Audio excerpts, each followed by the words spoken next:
Welcome in, everybody, for the Frostbite 500 presented by Racers Elite Network.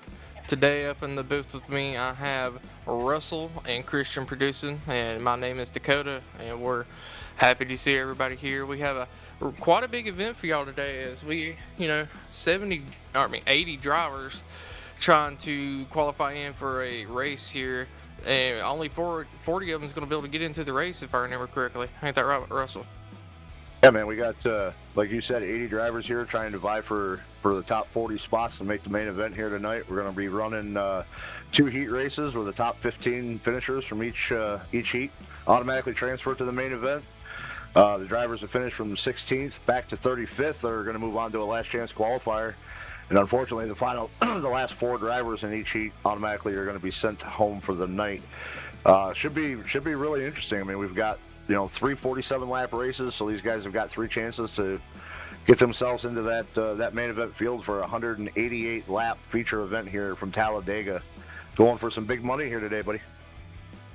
Yeah, I believe $1,200 total in cash prizes we have today, and I mean that's quite a feat there, as there's a lot of events that do go on, and that's quite a big payout, I would say. But it's a very interesting concept that we're doing heat races. It's kind of like doing the qualifying races for the Daytona 500. Except there's a chance you don't get in. Yeah, I mean that's kind of what we're looking at here for Talladega. It's kind of like the Daytona duels at Talladega, and then you get that one extra shot with that last chance qualifier, and then top 10 drivers in that LCQ going to transfer in to fill out that 40-car main feature field here tonight.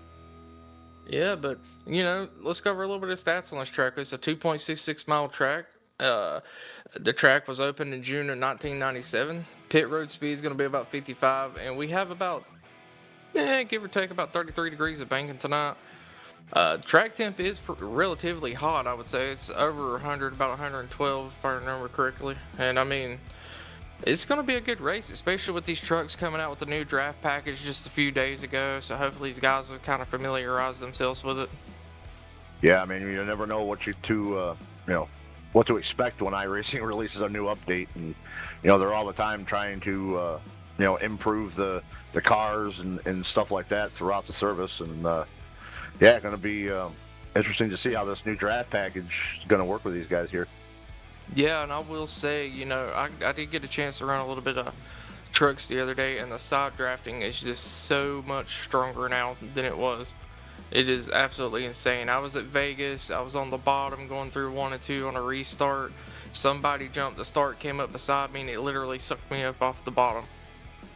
It's going to be something we're going to have to watch here tonight, because this is Talladega, baby, and it's all about drafting here. I mean, you get that side draft, slow one of them lanes down, and if it really sucks that truck around, it may be something to keep an eye on here tonight.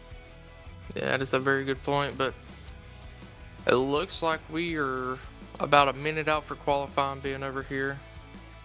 I believe. Second. Let's take a look at some more information here. Again, all these first few races here between the heats and the last chance qualifiers are going to be 47 laps. You have unlimited tires, 100% fuel, 1 fast repair, 1 Green-White-Checkered. It's 77 air temp, 121 track degrees. So I was a little off there, partly cloudy with a little bit of wind switching between 3 to 5 miles an hour, going about west-northwest. And, a little bit higher of humidity, 65%, which will choke these trucks up a little bit, but not enough for it to really matter here. Yeah, it's going to be kind of interesting, because normally, Racers Elite, we're kind of used to a little bit of a lower track temp here. So for this track to be 121 degrees and, over 50% humidity, it could make things kind of interesting. Yeah, that is very true, but I'm interested for this Frostbite 500 here, and I got a feeling we're about to see a very good race. But it looks like qualifying is over, and these drivers will be getting ready to grid here momentarily. Yeah, we got a really good field out here tonight. A lot of the Racers Elite regulars coming in here for today, but a lot of new guys coming in just specifically for this special event here tonight. So going to be interested to see how the Racers Elite regulars get along with these guys from out of town. Yeah, that is a very good point, man. You got to get used to racing with other people here, but it looks, let's see. I'm going to let you go over our starting order if you don't mind, sir. Yeah, sure. I mean, starting on the pole, we've got the number 960 of Sean English laying down a pretty good lap time of 54. He's the only one that went under 55 seconds. Starting in second is going to be the 00, Aaron Rowland. Starting third in the number 2 is going to be John Ward. Starting in fourth, the 28 of Barry Nelson. I believe our first Racers Elite regular out there. Starting in fifth, Garrett Pick in the 144. Starting in sixth, Justin Miller in the 23. Starting in seventh in the 14, Vicente Guerrero. Starting in eighth, the number 59 of Mark Vondel. Starting in ninth, James Waring in the 113. Starting in 10th in the 51 is Blake Viken. Starting in 11th in the 73, Nathaniel Dents. Cameron Craighead starting in 12th in the 33. Brandon Sanfilippo, another Racers Elite regular, going to roll off in P13 in that number 12. Stephen Luttrell, winner of the Snowball Derby held here last week, and that 36 going to roll off in 15th. Joshua McCullough in the 05 going to roll off in 15th. Trevor Arnsworth in the 89 is going to start in 16th. Starting in 17th, the 25 of Ryan Warp. Kevin Allen in the 76 going to roll off in 18th. The number 9 of Tim Wright going to start in 19th. In the 041, Dwayne Drummond going to roll off in 20th. You want me to continue going, or you want to do the bottom 20? I could do the bottom 20. So in 21st, we got Matthew Lee. 22nd is going to be Adam Squires. 23rd is going to be Kinsley Smith. We're going to have Greg McConey in 24th. Ira in 25th. Timothy Osborne in 26th. Alan Carter 27th. Joseph Bonner 28th. Aaron Marcus 29th. And Brett Bray is going to round out your top 30. Truth Hoke starting at 31st. Jonathan Smith 32nd. Troy Thomas 33rd. Rick Webb 34th. Douglas starting 35th. James 36th. Andrew Teth is going to be starting 37th. Jonathan Wiley starting 38th. And Trevor is going to be rounding out the field in that 7-Eleven machine at 39th. So there's our field of 40 drivers for this first heat race for this Frostbite 500. Going to have these 40 drivers battling out top 15 positions to automatically move on to that main event here later on tonight. Yeah, it looks like top 15s in both heats, and then we get 10 out of the last chance qualifier.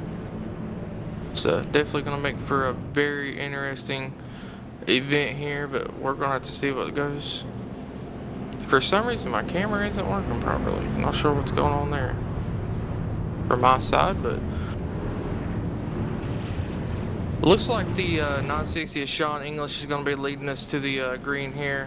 Pace lights are off on the pace truck, but I believe we still got another lap around here.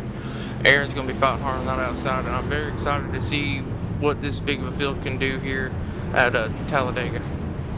Yeah, it's going to be interesting. I mean, especially, like I said, these guys who have never ran here before are not used to these Racers Elite regulars. See how they all get along. I mean, it's 47 laps here at Talladega. That's a long race, so you gotta play with it, you know. Find somebody to run with and play nice and be there at the end, as these guys now coming into the trial. We're getting ready to bring this thing to green.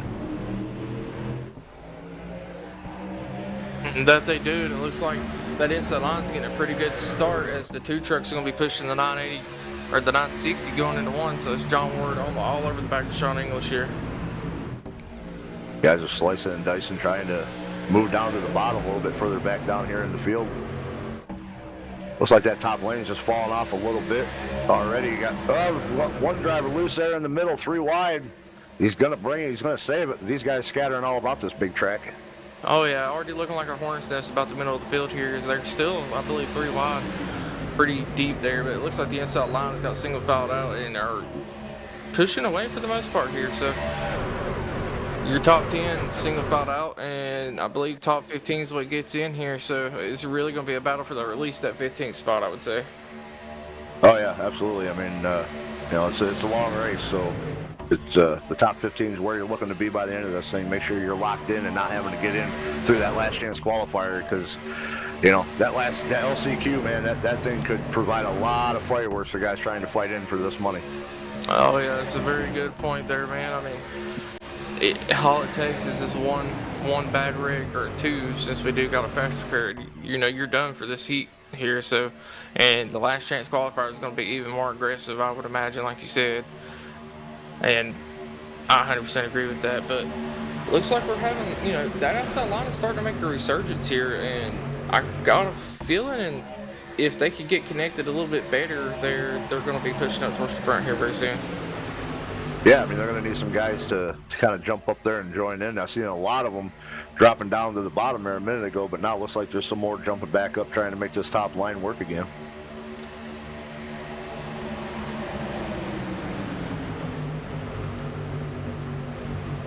Yeah, but that inside line is just doing such a good job right now, just kind of keeping it from keeping it down there and not being too squirrely and working together, leaving just enough room that they're not bumping into each other, but they're close enough that they're still gaining a lot of speed. So it is making it hard for that outside line, who isn't quite just running as good as the insides. You see him kind of snaking coming down the backstretch here. Yeah, and there's a couple of breaks in between those trucks. I mean, they're probably outside the front six from that bottom line have got a little bit of a gap between each other there, and that's not going to really help the bottom line. I mean, these guys got to kind of be a little bit tighter than what they are. But again, I mean, we're only lap 3 here, 47. It's about survival and making it to the end of this thing. So just kind of running your race easy here, at least I would say for the first half of this thing, before trying to really push it.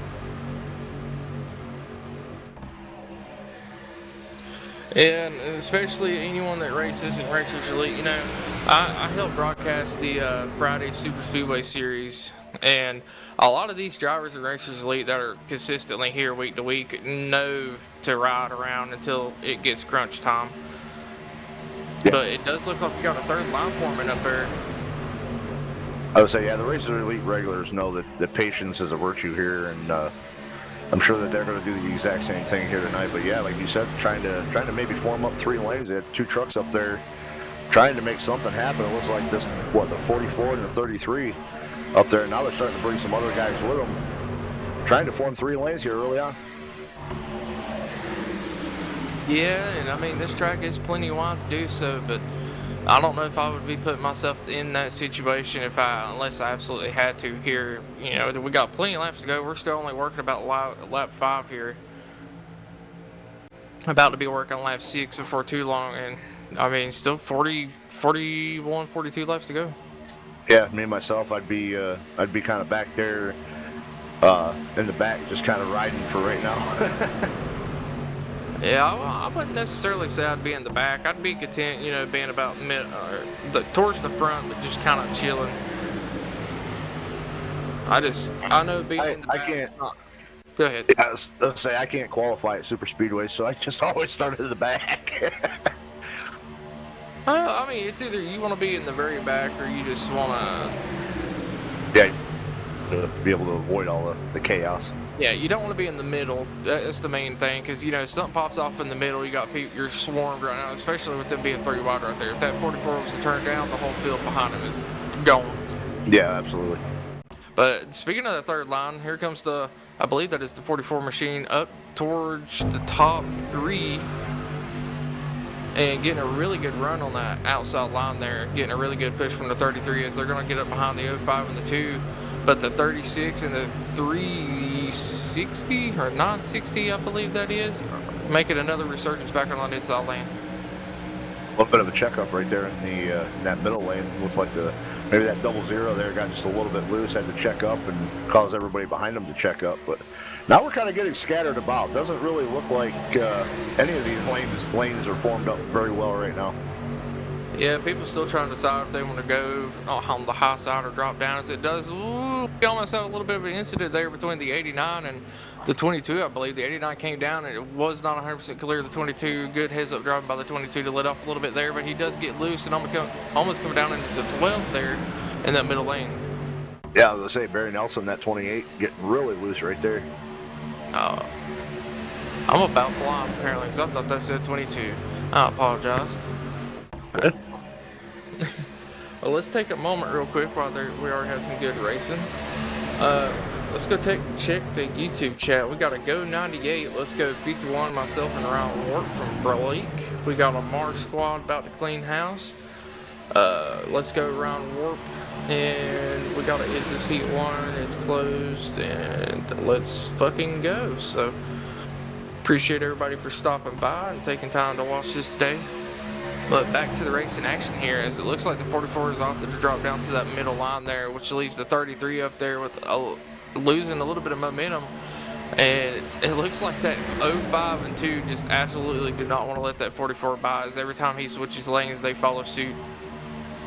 It looks like they're kind of trying to work both lanes and keep that middle lane kind of back just a little bit. It's like they run that middle lane through the corner to slow up that outside, and then they move up to that outside on the straightaways to slow that middle down. Now they're kind of just sticking there to the middle, but it's a good way to make sure that they keep themselves up there towards the front.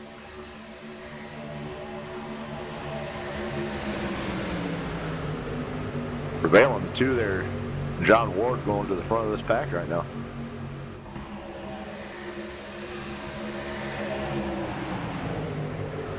Oh man, I'm honestly very surprised that we have not had a C-word yet, but these drivers are doing such a really good job at the moment here.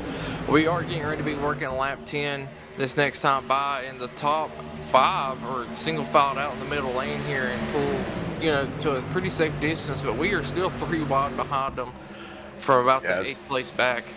Yeah, I'd say some really good racing here early on, 3 wide. I mean, like you said, you know, we haven't seen a flag of a certain color yet, and you know that's a good thing. That's a testament to how these guys are driving right now. I mean, it's kind of a bad luck. I mean, for some drivers, I know way back there in the back, there's a couple of drivers back there that have lost the draft, so they're pretty much going to need that help of a flag of a certain color to be able to get back up to this field. Because the last 4 drivers in each heat race automatically going home packing tonight, so they got to make sure that they get themselves back up to this field somehow, some way. Yeah, that's a good point. Well, instead of let's calling it a flag of a color, let's just say Voldemort, he who should not be named. Oh yeah. Sorry, I couldn't help myself. But looks like that 89 machine is going to be taking over the lead of the outside lane here. That's going to be Trevor in that 89 machine trying to look to get by the 73, I believe, of Nathaniel at the moment. And he is able to do so. So he's going to be getting behind that 33, possibly dropping down himself. That 960 looking to make his way back towards the front again as well. And we are still side by side. I mean, we even still got 3 wide a little farther back, but we're side by side at least for 4th on back here. And honestly, some really good, like I said earlier, some really good driving. Yeah, I mean, for these guys to be able to hang on to these things, especially when 3 wide. I mean, it's running 3 wide constantly, lap after lap, is not an easy thing to do and to stay out of trouble. And these guys are able to get it done here early on. Yeah, running 3 wide, brand new draft package in the trucks as well, and these drivers already learned it that well that they're able to run this good.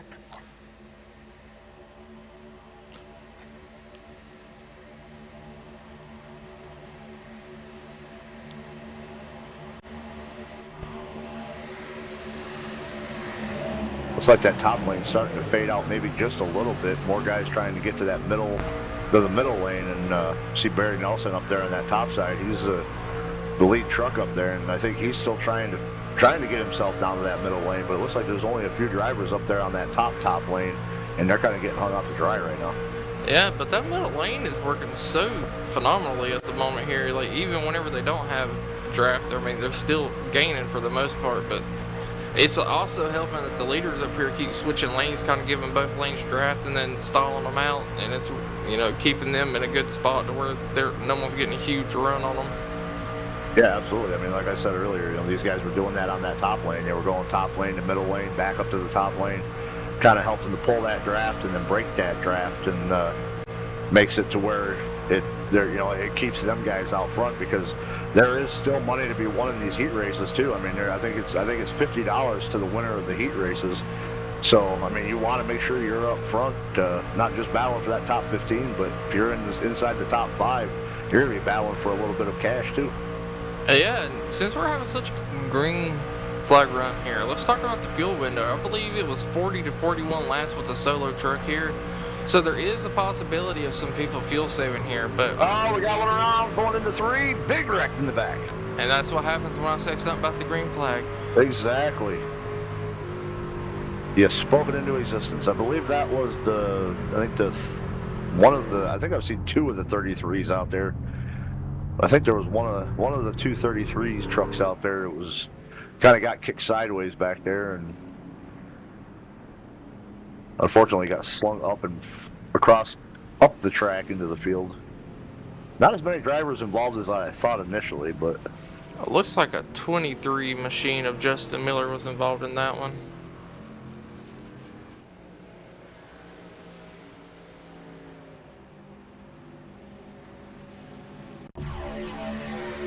Looks like we're on board with the 51 here, trying to see what happened to him as well.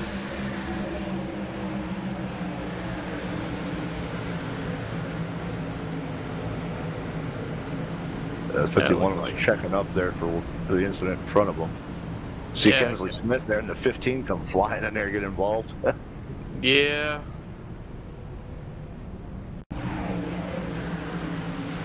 Oh, got the hook from the 12. Yeah. And, looks like he got a little squirrely though in front of him. It looks like the 12 or the 14, Check the up. 113 check up, the 23 is checking up, the 12 gets into the back of them, the 25 gets into the back of the 12, and unfortunately that's going to send the 23 around. And don't let that number on the car fool you. That is the 23 machine. And just unfortunately, just all these cars on the track, pure chaos ensues afterwards. You know, these people don't really have enough time to check up as they're going close to 180 plus miles an hour here. And it's really hard to avoid a wreck sometimes, especially when you got people fanning out all over the track. It's very, very rare to be able to get through an incident here at Talladega unscathed from the middle of the pack back. So see a lot of these guys deciding to come down pit road here, so we know that they're going to top off on fuel, and they know that they're going to have enough fuel now to be able to make it to the end of this race. Oh yeah, they 100% should have enough fuel here as long as they're going to top off. But heck, some people might just opt to not even do that and stay out here.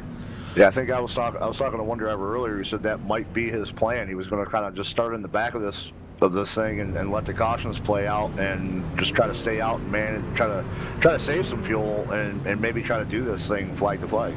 Yeah, and, we were on board with the 44 there for a minute. It looked like he had a little bit of issues getting into his pit box and had to back up and get in there, so he's going to lose a few positions off of that.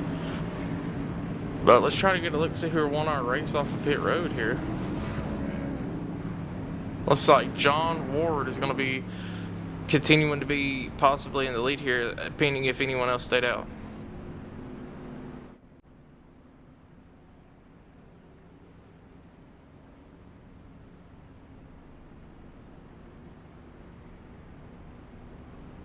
Yeah, and it looks like he is going to be continuing to keep the lead here. So pretty good showing for John Ward so far, as I believe he's been in the front almost the entire time, and everyone else has kind of just been relaxing behind him. Some really good work out of the top 5 to 6 drivers working together so far this race, which is really what you want to see. You know, there is a little bit of money on the line for this heat race, but at the end of the day, you really want to qualify for the feature. That's where, you know, the big show. You want to be in the big show. So you don't really want to be battling each other and cause a wreck and ruin both of your chances of getting in, right? Yeah, absolutely. I mean, I think right now, if you know, we're 15 laps in, you know, I'd say if you're inside the top, even say 20 or 25 of this field, you know, I would be perfectly content in just kind of riding it out until closer to the end of this race before trying to throw too many big moves. Yeah, but we've already seen some 3-wide racing. Do you think we will see 4-wide within the closing laps of this race? Still, it's very possible. But yeah, it's very possible. We could see guys getting aggressive enough to go 4, maybe even 5 wide. And then, you know, this also brings the people that might have failed and lost the draft early in this run here back up and have another chance to actually maintain the draft and keep up here. So how much more aggressive do you think the people in the background will be so they don't lose the draft this time? I think it kind of depends. I mean, I think you definitely want to try to push just a little bit more and make sure that you can stay with the draft. I mean, even if you're just decided you're going to link up with those drivers back there, and stay single file, but just as long as you're not fighting with each other for those last 5 positions, and which is going to hurt you in the end and going to cost you that draft. But I mean, at this point, I mean, I would say might be a little bit easier for these guys to stay with the pack now. Fair point, and I'm not real sure who all's on a team together, but I do know that a lot of the Chicken Coop racing guys, some of the Misfit guys are in here. I know we got some Red Light racing guys and some very good teams that know how to work together. So if they can get synced up and with each other here, they're definitely gonna be trying to make a run towards the front. No, absolutely. I mean, you could see it be one of those things of, the Races Elite crew versus everybody else. I mean, anybody that runs in Races Elite that's in this race, if they could just link up together and get themselves to the front, they could lock themselves into the main event early on here and force all these guys who aren't a part of Races Elite to run that last chance qualifier. Yeah, that is a very fair point, but one driver I'm going to keep my eye on is that number 15, Kinsley Smith. In that Super Speedway Series, it does not matter if he's running at the back. Whenever he decides he's ready to come to the front, somehow he magically does it. And I want to say he does in this big of a field here, but looks like the pace truck's getting ready to pull off this time, and we are getting ready to go back green here. And it's going to be the 2 truck leading us back to the green with the 44 on his outside here, as we are getting ready to come up on the restart zone. So John on the inside, Matt on the outside. And we're... Oh, this ain't Daytona. The box is a little farther up. Bad. Should be green flag racing. And a really good restart by the outside line in that 44 machine, but unfortunately the 33 didn't get as great of a restart, so the top 3 on the inside is doing a phenomenal job there, but it looks like the 89 backed off of the 05. But the 33 gets a good run out of the center of the corner to the back of the 44. There is a chance they can get around this inside line here. Yeah, that top lane needs to get themselves grouped back up a little bit tighter back there. That momentum on that middle to outside lane just so strong on the exits of the corners here, but that inside lane is holding very strong as well, as we are going to 3 and 4 this time. Yeah, it'd be interesting to see how long these guys decide to just stay 2 wide before somebody decides to try to break and make it 3 wide again. Well, I think up here in this front pack, they'll probably stay 2 wide, but I think about middle ways back, they're definitely probably sitting 3 wide for too long. Well, that's what I was saying just a little bit ago. I mean, any of these guys up here, inside the top 15, inside the top 20, I mean, just stay content for this point and ride it out here until, maybe 7 laps to go, 10 laps to go before you start doing anything crazy. I mean, you're in the main, you're in the main event. If this race was to end right now, you're in the main event. So that's the big picture. Yeah, and we're kind of already out the 2 packs. I believe the top 18, 19, or around the top 18 to 19 pulled away from the rest of the field here. So not sure if something happened back there to kind of check that second group up back there, or what happened. But their best case is to all form a single line and get themselves back up here to this pack. Yeah, and I don't know what happened there with the 113. I don't know if you saw that either, but it looked like he kind of tried to go to the outside, got a little loose, came down and hit somebody in the middle lane, and that's just going to shuffle him all the way back to the back of the outside line here. Yeah, it looks like he's sticking right there on that outside, trying to hold it 3 wide up there, but I don't think that's probably like just pulling him and that other guy down more than anything. Yeah, I was just gonna say I don't think it's gonna help either one of them right now. He's slowing the 28 down and backing him off of that middle line, so he's losing that draft.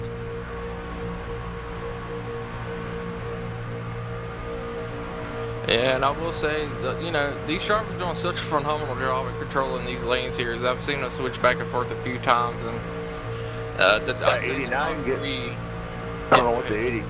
Sorry, I didn't know what that 89 was doing. He was running about a half a lane up there off the bottom, and almost like he wasn't able to keep his truck tied to the bottom, or couldn't make up his mind where he wanted to go, and just kind of got himself stuck there for a second. And we're starting to see a lot more movement out of this front pack here, but as I was saying a minute ago, the top 3 to 4 have been doing such a good job of controlling both lanes here, switching between the lanes, kind of checking them up, helping them pull forward here, but about middle ways, we got a little bit of contact between the 53 and the 89 there, and it looks like they were able to keep it straight, but that did check up the outside lane a lot, as there is at least a 3 truck gap or so between them at the moment. Looks like we had some connectivity issues as well in that 41 machine. Yeah, I keep seeing somebody blinking, but I wasn't sure who it was. It looks like it's going to be James Grammer. Hopefully he's able to get that fixed, because that is going to make it very difficult for that inside line to push here, as it does look like someone is going to send it 3 wide in the middle and try to get around him, possibly because he is blinking. It looks like the 44 machine of Matthew Lee trying to go in the middle. Unfortunately, 33 kind of got put there as well, so that did check up the little bit of a run he had, but we are currently 3 wide for this 3rd position, and it looks like the middle lane is going to rail off the corner here. These guys just slicing and dicing, trying to find a lane that's moving. Right now, it looks like it's that middle lane. The bottom lane looks like it's falling off, and there goes the 41. I believe that's only going to be a 1-car around, so I don't know if that'll be a caution here. Oh, there's somebody else in the back there.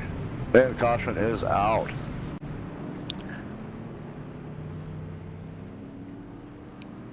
Like the 41 of James Grammer getting a little bit of a tough push there and going for a ride, and maybe the 37 just collected as he was checking up. It looks like we're going to be on board with him now. Taking a look here. It looks like it just unfortunate checkup on that inside lane, and it just caused him to go around there. I'm not really sure what caused that secondary crash, though. Yeah, I'm trying to... I think the 37, of course, not sure if that's his actual number.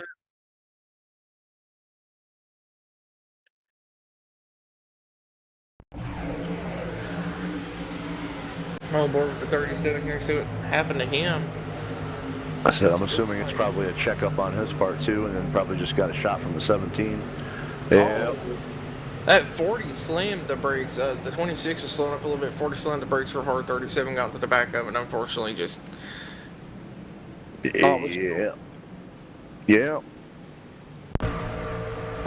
Phyllis, this isn't the Arc, of course. We do have brakes. Sorry, had to get that one. Well, I'll tell you that was at the 40 there. I mean, he's got brakes, because he almost came to a stop in front of the 37 there. Yeah, that is a very good point. But luckily, it doesn't look like 37 got too much damage out of that, so he might be able to get it repaired without having to use his fast repairs. It's still, we're not even halfway into this heat here yet, so you definitely want to set that fast repair as long as you can. Yeah, unfortunately, the 41, I believe, is going to have to use his, because he hit that inside wall pretty hard there. The 37, I think, will be all right. But back on the live side of things here, as we are pacing around, looks like we got a couple takers to pits here. Only about 2 trucks at the moment. Waiting to see for the rest of the field here. About 5 right now. So not too many takers. You're getting a few more, but of course, people in the back, you can come in and get some fresh tires, get even more fuel, just in case we have a Green-White-Checkered or something. That's exactly what I was just going to say. I mean, if you're in the back part of this field, I mean, it never hurts you to come down and top that tank off with some fuel. And even though the tires are kind of irrelevant, I mean, never hurts to have a fresh set of shoes on them trucks. Yeah, I haven't really got enough laps in to see if the new drive package affects the tire wear any, but I did see in the YouTube chat they said something about taking care of the right rear, so maybe that is a little bit of a factor here. Could be. I mean, yeah, I haven't driven the truck since the update, so I mean, we just know usually at these super speedways tires are kind of a non-issue, so there was some kind of a drastic change in the setup or in the update happened.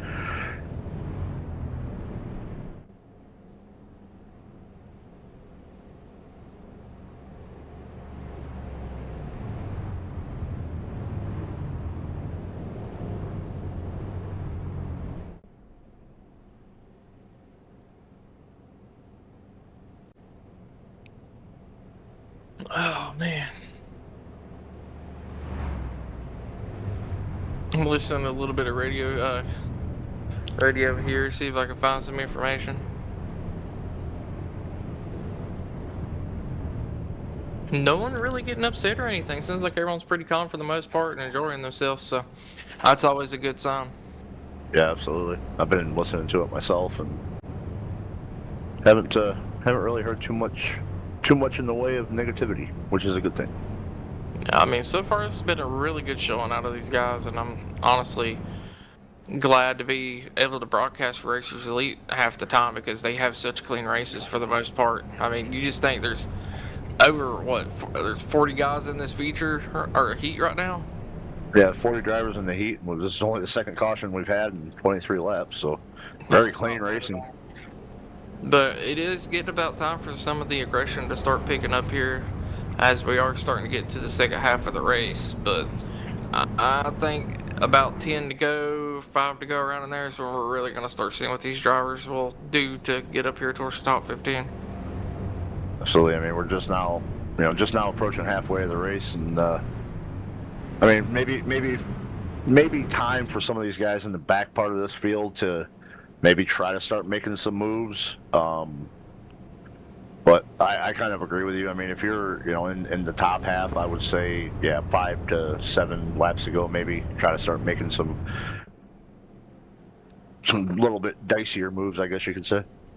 Fair enough. So I am looking at YouTube chat. It says dumping air on the right rear really slows the bottom truck after this update, and they drive more like the Gen 6 now. So that's kind of interesting. Yeah. As you know, I do build setups for a setup shop. I'm not going to plug the setup shop right now, but it does come in handy knowing a little bit more info. So I do appreciate some of that.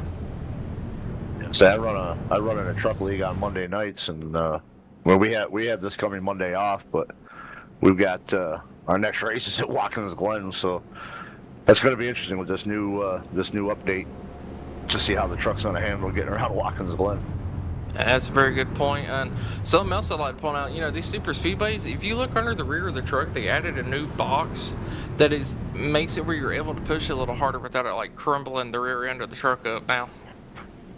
Yeah, kind of like they put a little extra like bumper stiffener type of thing in there. Yeah, and it's only at the super speedways specifically that they have them. Yeah, it's a draft package. But it looks like we are getting ready to go back green. You want to take us back to the green this time? Yeah, looks like, what do we got here? Why are my things not updating here? Oh, there we go. Looks like we got Sean English going to bring him down to the flag here. This time as our leader as they're approaching the Geico restart zone. It looks like Garrett Pick there on the outside. Guys back to the box. Green flag is out, and we're back to racing here. Lap 24 of 47 for this first heat race for the Frostbite 500.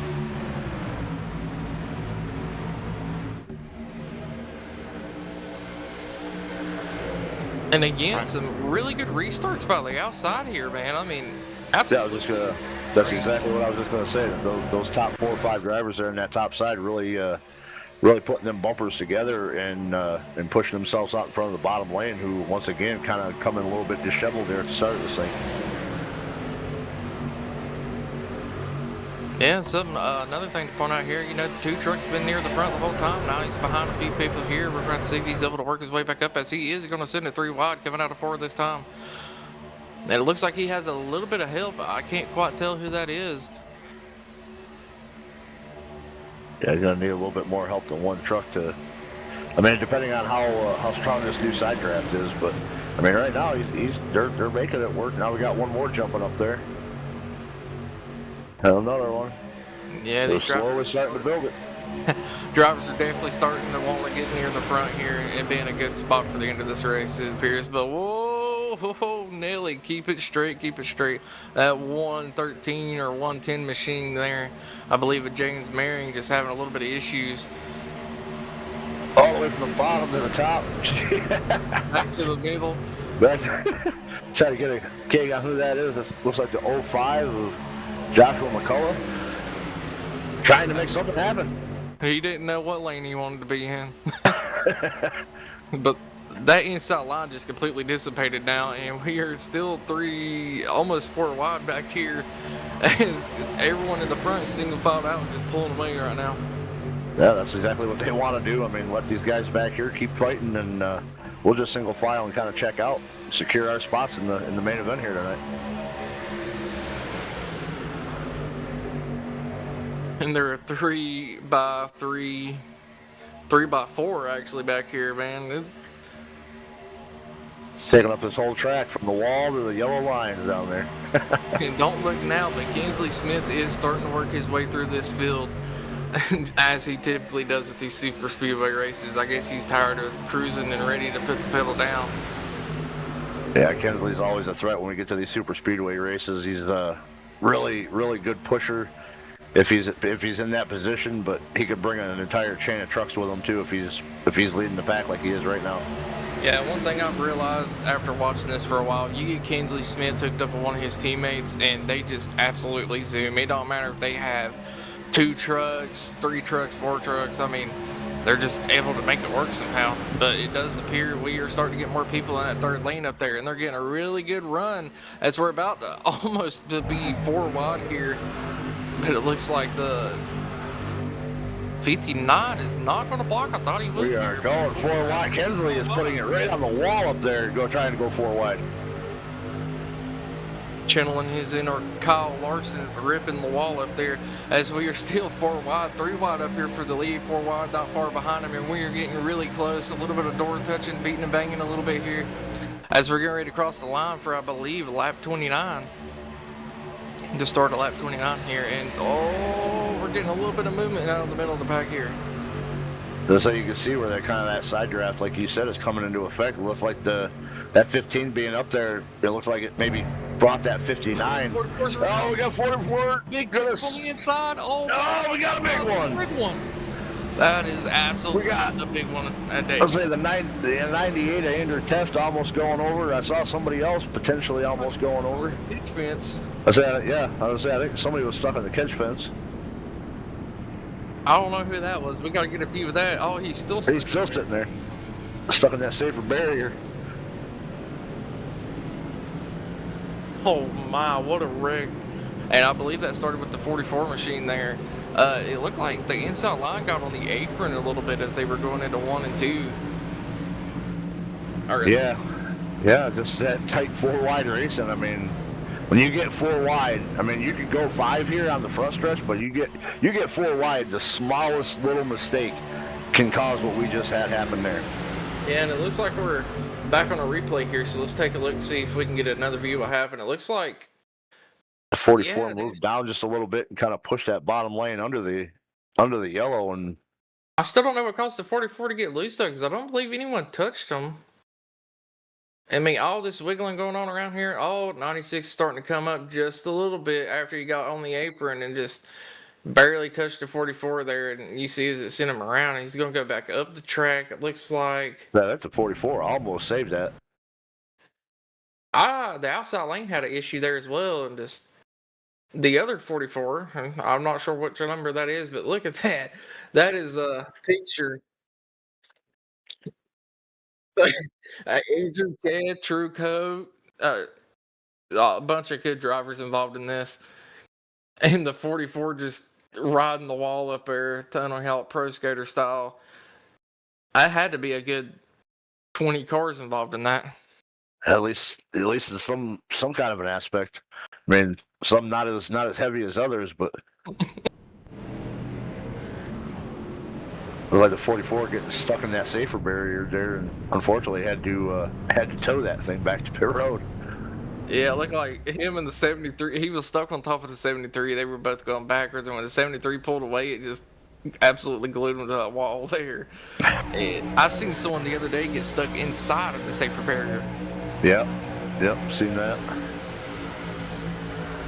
Just wow, what a wreck. I mean, some really good driving for the most part, at least. They were starting to push pretty hard there, but I believe it's just the inside lane got down there on that apron and just big hits out of a couple drivers here. That's a lot of the field looking like an absolute dog pile right there as they came out of 2. So the 98 getting that big hit, 55 Truth Hope come piling up in there. Definitely some fast repairs being used this time. Oh yeah, 100%. Go on board with Andrew Teft here to see his view from this thing, as he's probably going to need a new fire suit after that one. Hey man, that's why you always carry an extra pair of pins. You never know when you're going to need it, right? Absolutely. Andrew running in the back for most of this race. Now, he was on the brakes hard, but just unfortunately nowhere to go. Yep. Yeah, in the back of the field for most of the race, started trying to work his way up to the front. Unfortunately, just nowhere for him to go. I think that 73 machine is going to have to go to the infield care centers. He's got a tire sitting in his helmet at the moment.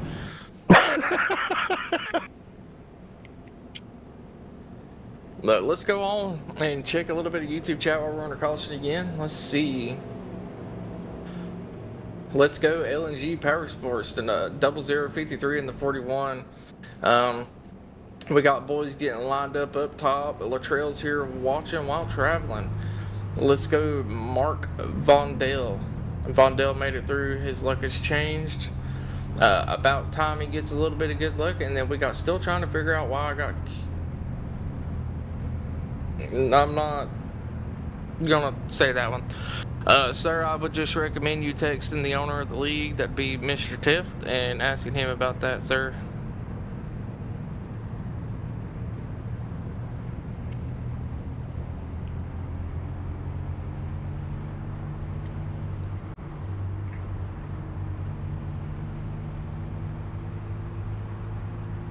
And I believe we're looking at the back of Greg McConey's car here, and it looks like he might be carrying a couple elves on there. Not sure where those came from. I don't believe they were there at the start of the race. Yeah, I don't believe they were there at the start of the race. They must have climbed on board there while we were under pits. Could very well be. I mean, I know he was talking earlier and saying that he heard something mischievous a little bit before the race got started and wasn't sure what it was, but we know. Oh, yeah, look at that! There's two of them on there. Looks like they're just kind of going for a little bit of a joyride. Yeah, I mean, that's absolutely crazy. The guys are holding on going 180 mile an hour, but I mean, yeah, I mean that's pretty dangerous. That's pretty dangerous. But it looks like we are re-racked and stacked, and we are going to send this thing back green once the pace truck does pull off, pending if anything else does happen here. And we're going to be left with a little over, I think, right at 15 laps to go. Coming back to green, probably are here at lap 33, so yeah, about 15 laps. And it looks like Andrew Tuff did use a fast repair, as he is completely 100% back.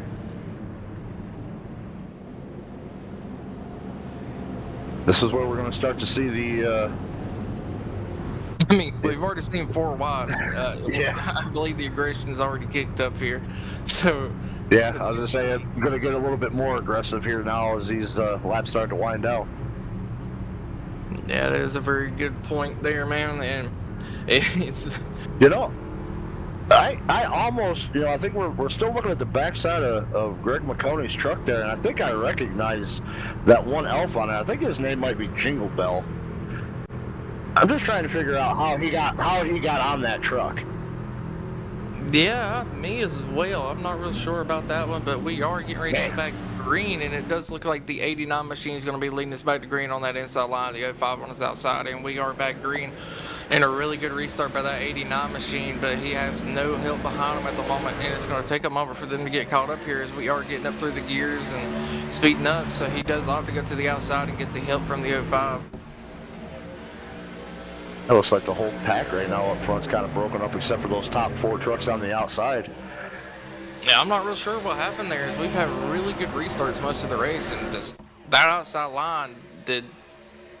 I'm honestly not sure, but it looks like Kingsley Smith's going to opt to go to the outside as well. And we're going to have about a 5 or 6 car breakaway on that outside line, maybe 7 now, as some more people are starting to catch up. Yeah, Kinsley now jumping up make a third lane here, trying to work his way up there to the front of this field. Looks like he's going to fall back in line to the second group. Now he's going to make a move back to try to make another third lane again.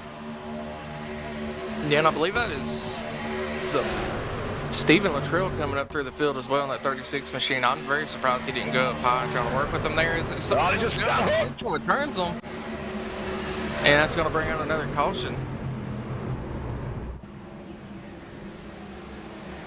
Last week's Snowball Derby winner, Steve Luttrell, getting a little bit of a bad bump there, it looks like, and just kind of sent him right up into the wall.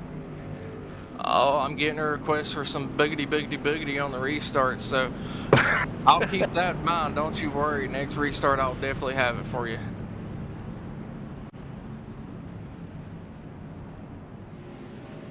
Let me double check and make sure that I have it loaded and ready to go here.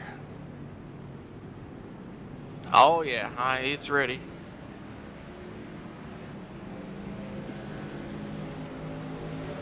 As it looks like some of the field's having some issues getting caught up with the base car here.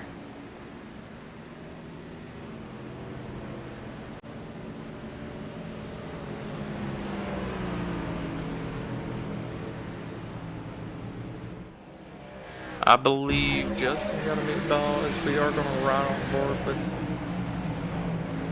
Let's take a look, see what happened here. Just unfortunately barely getting clipped and putting him right up into the wall. And it's I hate that for him, as that happens to me all the time. I think I'm clear of the wreck, and the next thing I know, boom, just barely touched and right into the wall. It's just unfortunate end to his day there. And I believe, unless he's got a fracture pair left, that is going to put him in a situation where he has to make it into the last chance qualifiers here. Yeah, that's someone else here. Go ahead. Well, I was going to say that, and that's if he can get enough damage repaired to finish this race. Because I mean, if he is one of the last 4 drivers in the field, he's not even going to be running in that last chance qualifier tonight. That is a very fair point as well. I keep forgetting about that. Right now, it looks like we have Alan Carter, Justin Miller, Garrett Pick, and Tim Wright. Right now, are the bottom 4 drivers who would be cut from having a chance of making the feature event here. Yeah, I'm still trying to figure out what happened between the 37 and the 36 there. As it looked like the 37 just kind of came down and turned them almost. 36. No. Maybe a little bit of net code up in there. I'm not real sure. It kind of looks like the 36 came up and 37 held his line there, actually, now that I'm looking at it again. Oh, see, Ira Colehouse and that 29 getting a little bit of piece of the 36. But we'll rack them back up here and try it again. Like I said, things are starting to heat up a little bit more now.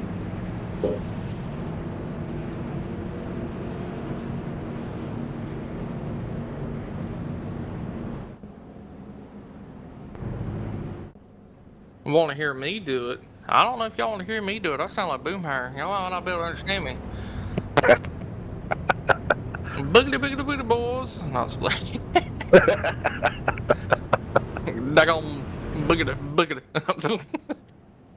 Damn it, Bobby. Damn it, Bobby. I'm gonna go on down to Taco Bell and get a ball blast.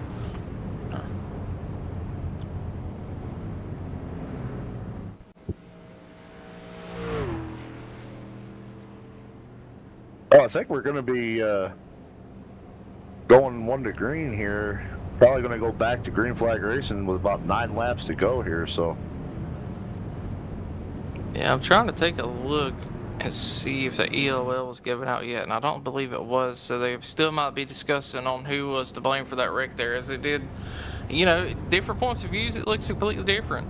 So I could argue that it could be either one of their faults there. Yeah, and we got we got pretty good race control here at Races Elite, and I'm sure they'll get this thing figured out. And oh yeah, one of the best race controls. They always take their time and make sure their decision is good before they just assume and throw out a penalty. It could be classified as a racing incident as well. Could very well be. I mean, if it deemed that there was movement on both sides there, I mean, very well could easily be just classified as a racing incident.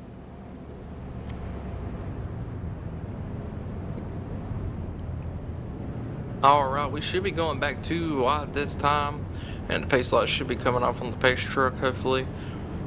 As I do believe the caution might have been extended the lap here.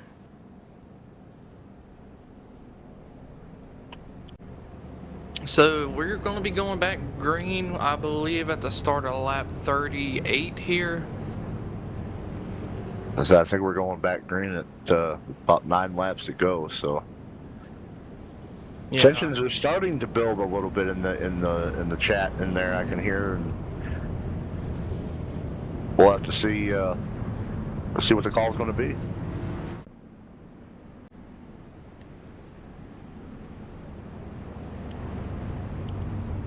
These guys definitely going to be picking it up here. Oh yeah, now's going to be the time to really be aggressive as we're getting into the final stage of this race, and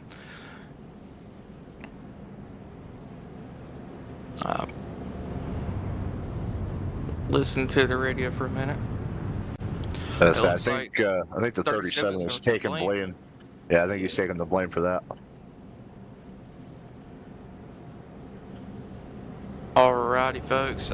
Pace lights are off on the pace truck. Everybody's getting close. Gonna try to get a little wound up here, see if we can get a good restart on the outside line like we were earlier, and some good side-by-side battling. I potentially see it be at 3 to 4 wide within a lap or two here, and let's try to see if we can make it to the end. Yeah, I mean, man, it's going to get exciting here. A lot of guys, outside the top 15 right now, going to be looking for any chance to work their way to the front here in these final 9 laps.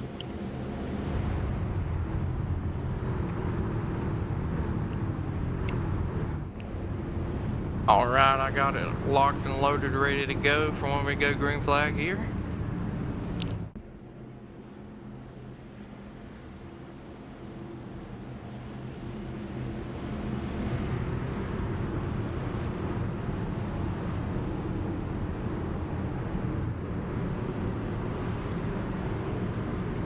Alright, pace short taking that sharp left to get onto the pit road here. Looks like that 89 machine's going to be leading us back to the green with the 05 on his outside again.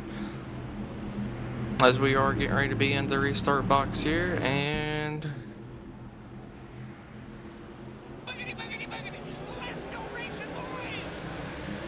there we go. Inside line out to a really good jump here as the 89 and 33 were able to clear that outside. It looks like the 59 is going to be trying to get around the 05 as well with the 2 behind him.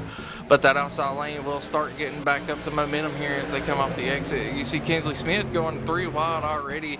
I don't know if anyone's going to go up and help him. It looks like someone does. And we're about to be 3 wide for about 3rd place back here. Is that the 113 that jumped up there with him, trying to push him to the front, I think? That middle lane trying to get groove back up. Now the 113 back down to the middle. He's going to squeeze himself in there. That was a very hard hit from 05 to the back of the 33 there to get them pushed out even farther. And it looks like that middle lane is just so dominant right now, man. I mean, they've really been really good there. Not really a lot of people running on the bottom. Yeah, Trevor currently leading this field up with Cameron and Josh. Them 3 have been able to kind of keep them trucks, pretty well tight together, with really allowing them to just kind of go wherever they want and control the front of this field. Yeah, and surprisingly, the 2 ops go down to the inside lane here. I don't know if that's going to be the best move because the inside lane is not really formed up and tight at the moment. But we'll have to see how that plays out later. And it looks like right now, Dwayne Drummond. Oh, we got a big wreck up front. 1 up, 2 upside down. Flipping down the backstretch. Another big one. A decent sized one here. I was just going to go back and see who was on the bubble of making the main event here tonight, but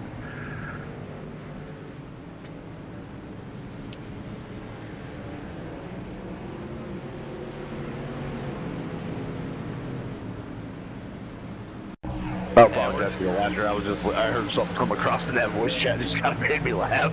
Yeah, I heard it too, and I had to take a minute. But we are going to go over the replay here, as it just looks like they tried to go 3 wide, not enough room as everyone was squeezing each other tight, and it just unfortunately sends the 00 over. the 59 flipped over inside of somebody, flipping over again on top of the 71, and just everyone trying to dodge and getting into each other there. It looks like the 41 went for a little bit of ride as well, so he gets bumped a couple times. 44 all the way in the grass to get around it. I'll say at 41, that's going to be the second bigger incident that he's been involved in here tonight. So that could be catastrophic for his heat race here. We are on board with. Give me a second here. Oh, it looks like somebody made it move to the bottom, swung it down. The 00 swung way down to the bottom, tried to come back up. Just unfortunately, the 2 just had so much momentum, he had nowhere to go, really. Yeah, not sure if the 00 tried to throw a block on that bottom lane or what, but just too much momentum from that bottom side, just not able to check up for him at all, and just decided to run him over. Yeah, I don't think he was trying to throw a block per se. I think he was trying to get down there to hop to the inside to potentially get to the front of the field here. Just sent it down a little too hard, too quick, and just got him a little all over the place. And I did allow for the 2 to get up to his side, and just as he was coming back up, it spun him around, it looks like.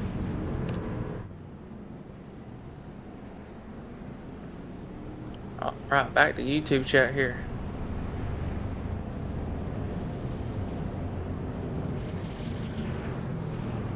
Yeah, so right now it's looking like Greg McConey in the 16 currently sitting in the final transfer spot in 15th.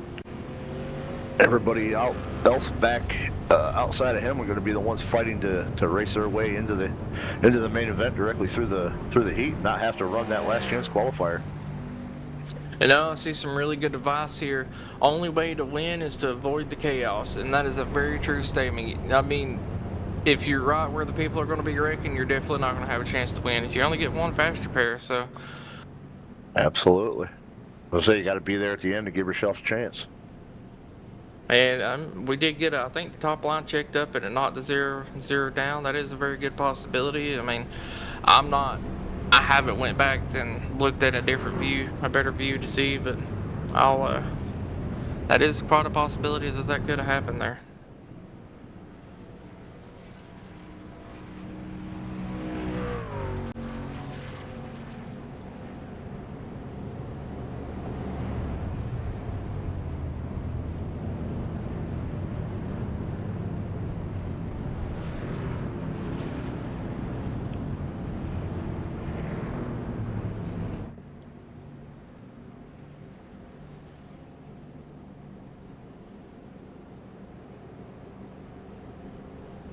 Man, this has been a wild race. Started off really good and had some long green flag runs, but with the aggression picking up here, only top 15 get in, and everybody's starting to really shuffle and move, trying to get these positions while they can.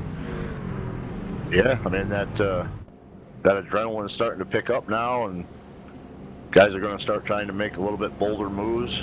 Then, this is where the tempers could potentially flare if there were to be any, but I mean we're winding down. Probably going to go back green here, lap 43. So with about 4 laps to go, and we still have one green-white-checker attempt here for each of these heat races and the last chance qualifier. So we could potentially go to lap right around 50 with that green-white-checkered. So I think we're going to go back this next time by and see what happens again. Yeah, definitely have to try to keep a checker on the middle of the pack here, see if we can get a good view to be able to see everything, all the action. As I got a feeling it's not going to take very long to be 3 to 4 wide here. Yeah, I mean them guys outside the top 15 right now, they're going to be trying to look to make any kind of move that could possibly put themselves into that position to get inside that top 15. Yeah, looking at the bubble, we got Greg McConey in 15th, Jonathan Wiley in 16th. We got Stephen Luttrell 17th, Trevor 18th, Rick Webb in 19th. I mean, and the list just goes on. A lot of really good drivers back here. Yeah, I mean, you look even at the back of the field. I mean, right now it looks like Tim Wright, Timothy Eisbren, Justin Miller, and even iRacing or Racers Elite regular Truth Hoke currently on the outside looking in those last 4 finishing positions. Right now, I'm thinking for sure Tim Wright is going to be kind of out of it. He continues to go laps down, I think he's might be on pit road trying to get some damage fixed. But it looks like his day of racing is pretty much over after this one. Yeah, but you know, being in the back might be a blessing in disguise, because as soon as we take that white flag, I mean, all bets are off the table. Anyone could wreck, you can get through it and still get in. I mean, anything is possible here. But we are getting ready to be coming to the restart zone, and things are about to get very hectic here. So make sure you tighten your seat belts and lock in here for the final few laps. About to get crazy. Did you say it's gonna get cray-cray? It's gonna get cray-cray. Crazy. I was crazy once. They locked me in a room, a rubber room. Rubber room rat. All right, 89 leading us back to the green, 33 on that outside. And once we hit the restart zone now, we are back green flag racing. The inside line off to a wonderful jump there. Kinsley Smith a little ways back. That's going to allow for the 33 to drop down if he wants to do so here. But it looks like the inside's going to go to the middle lane, as that has been the preferred lane all night. And that just leaves the inside lane just kind of in no man's land at the moment. Everyone is just leaving Kinsley Smith high and dry.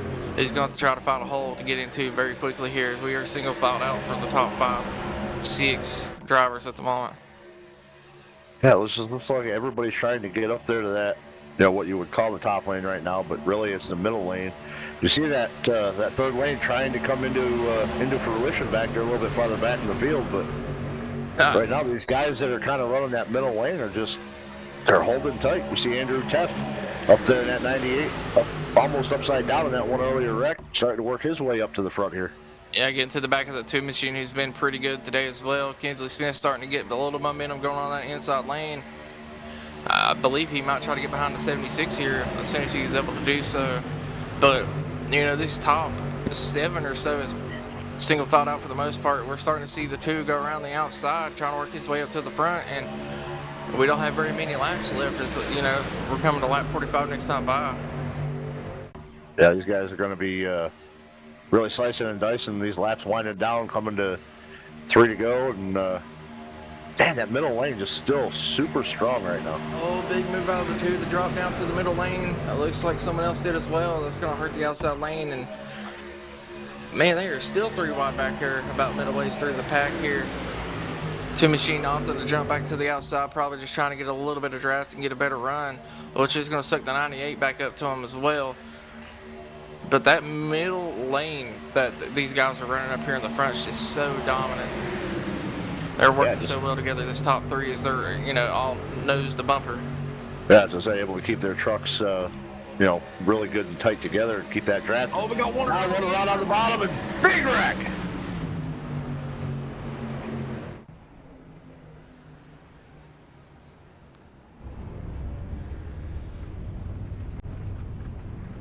Another big pile up here at Dega. And I believe that is going to throw us into our Green-White-Checkered attempt. So this will be the last attempt for these drivers to try to finish this race. And if things keep staying true, I mean,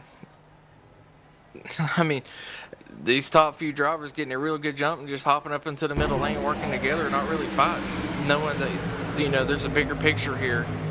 It's making it very difficult for anyone outside of the top 10 to get in.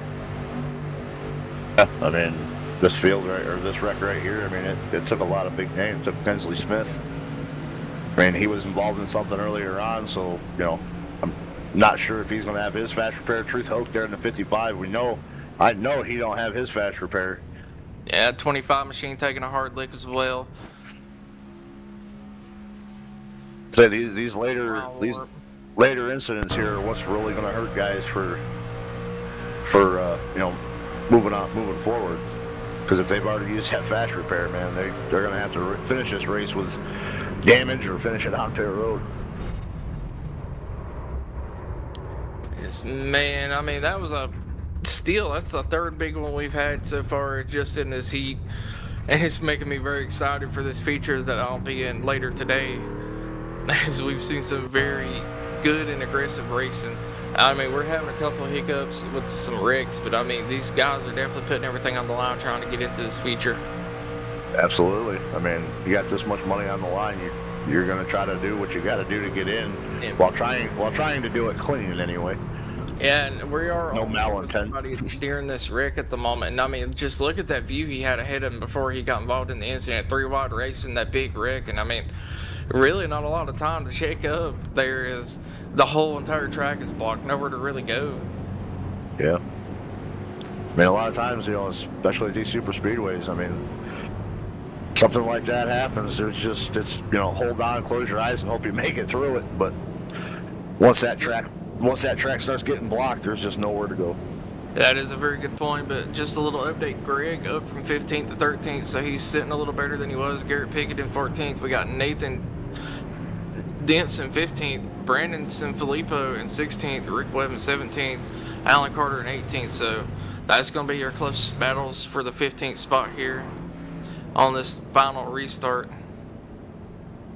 And again, one green-white-checkered attempt. So if we have another caution, that will be the end of the race here. And it looks like the number 96 is going to get an EOL for that last caution here.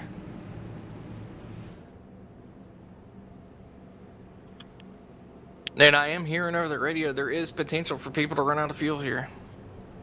Yeah, I mean, if they didn't add any extra fuel on their last pit stop, I mean, it could be stretching it really thin. But I believe the 89 going to be leading us back to the green. It's going to be the 05. So that's Trevor leading us back to the green. We'll have Joshua on his outside. We're going to have Cameron pushing the 89 in that 33 machine. And Sean English, who has been pretty good today as well in that 960. I believe he's been to the front, in the back, in the middle. He's been all over the place. These top four here are really going to be battling out to see who can get in the front to win. But I think everyone else, for the most part, is going to get single filed out as quickly as possible, just to, make sure they can get into the finale. Yeah, I mean, that's one of the decisions that you got to make. Do you want to, race hard and, for the win to win $50, or, and put yourself into a potential position to not make the main race? Or do you just play it safe and make sure that you're in that main event tonight for the big money? I mean, I'm going to play it safe till the last lap. We come out of turns 3 and 4, I'll probably make a move then, but otherwise I'm not chancing it to make a move too early and fall back, especially with there still being a potential for another caution here. That's exactly what I would do. I mean, as you can see, you got the top 15, I think, right there on the right-hand side. So those are the guys right now currently locked into the main event for later on tonight. The main event going to start around 8:30 Eastern time. But right now, those 15 drivers would be locked in if this was the last lap of the race. And I just want to say my famous motto, if it's coming down to the last lap, I would rig my own mama to win the thing.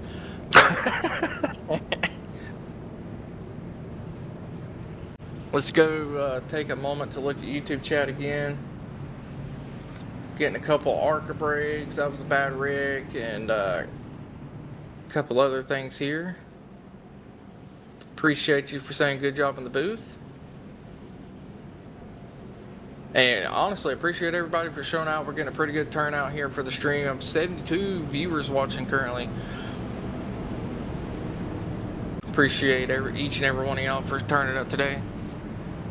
And if you like what you see, please subscribe. I mean, other than this event, we do races throughout the week all the time. We got the Next Gens, we got an Xfinity series, a Truck series, Super Speedway series. We're also doing a couple, one-off events like the winter. We did the Snowball Derby and the Pro Lates at Five Flags a few days ago, a couple other events. So just like and subscribe and hop in to check it out sometime if you're interested. And I believe they are also looking for more drivers across the board here for a few more series as well. Absolutely. Always something going on here at Races Elite. So anybody interested, hit it up. And I know I sound like a broken record, but one attempt at a green-white-checkered here as we are coming, should be going green this time, I believe. And we're definitely going to be seeing some very bold moves in the closing laps here. Maybe not from the front guys, but I know I'd say around that 15th spot especially, we're going to be seeing a lot of moves. Oh, absolutely. Anybody right there, Brandon Sanfilippo, Rick Webb, Alan Carter, any of them guys inside that top 20 right there, have got a chance to race their way into the main event here tonight. So that's where we're going to be probably focusing most of our attention for this latter stage, this last lap of this heat race here, as they're bringing them back down into the Geico restart zone. The one and only attempt at a green-white-checker. They're in the box, the flag is out, and we are back racing here at Talladega. Last chance to make the main event from the heat race without having to go to the last chance qualifier. And just that inside line, again, absolutely falling apart, man. I mean, yeah, again, it's like all race long, the bottom line cannot get a good restart going. People are leaving such good gaps. And look, the 89 and 33 had such a good restart on that inside. They were able to pull away from the entire field here, but that is going to allow for them to suck up. 89 getting loose from that bumper. Oh, getting a hard push on that outside line, and that's going to lead to a very good momentum for the leaders here. Sorry, I had a little bit of a brain fart. Coming out of 4 here, coming into the trioval, they're looking for the white flag this time. Right. Next flag's gonna end it no matter what. And we will have no more cautions as well. If they make it to the flag, it will be the checkered, and they will. White flag's in the air, 1 to go. And we got a hell of a battle going on here as they're getting ready to be 3 wide, 4-2 machine. Trying to get around. Andrew Tett's on the inside as well. We got the 941, I believe, in the middle. 2 truck looking to move up to get to the outside, potentially to get a chance to get a couple more spots here. But it looks like the 960 is going to have the best chance to win right now unless someone else moves up to block. Well, I know those 2 guys sitting behind him are just sitting in the waiting to get to that trioval. We had a little bit of issues in the middle of the pack. I'm not sure if they wrecked or not. 33 backing off just a little bit from the 89, looking to try to get a run coming through this trioval to make a move. It looks like the 89s is gonna run that block. Right here's the last chance to make the move.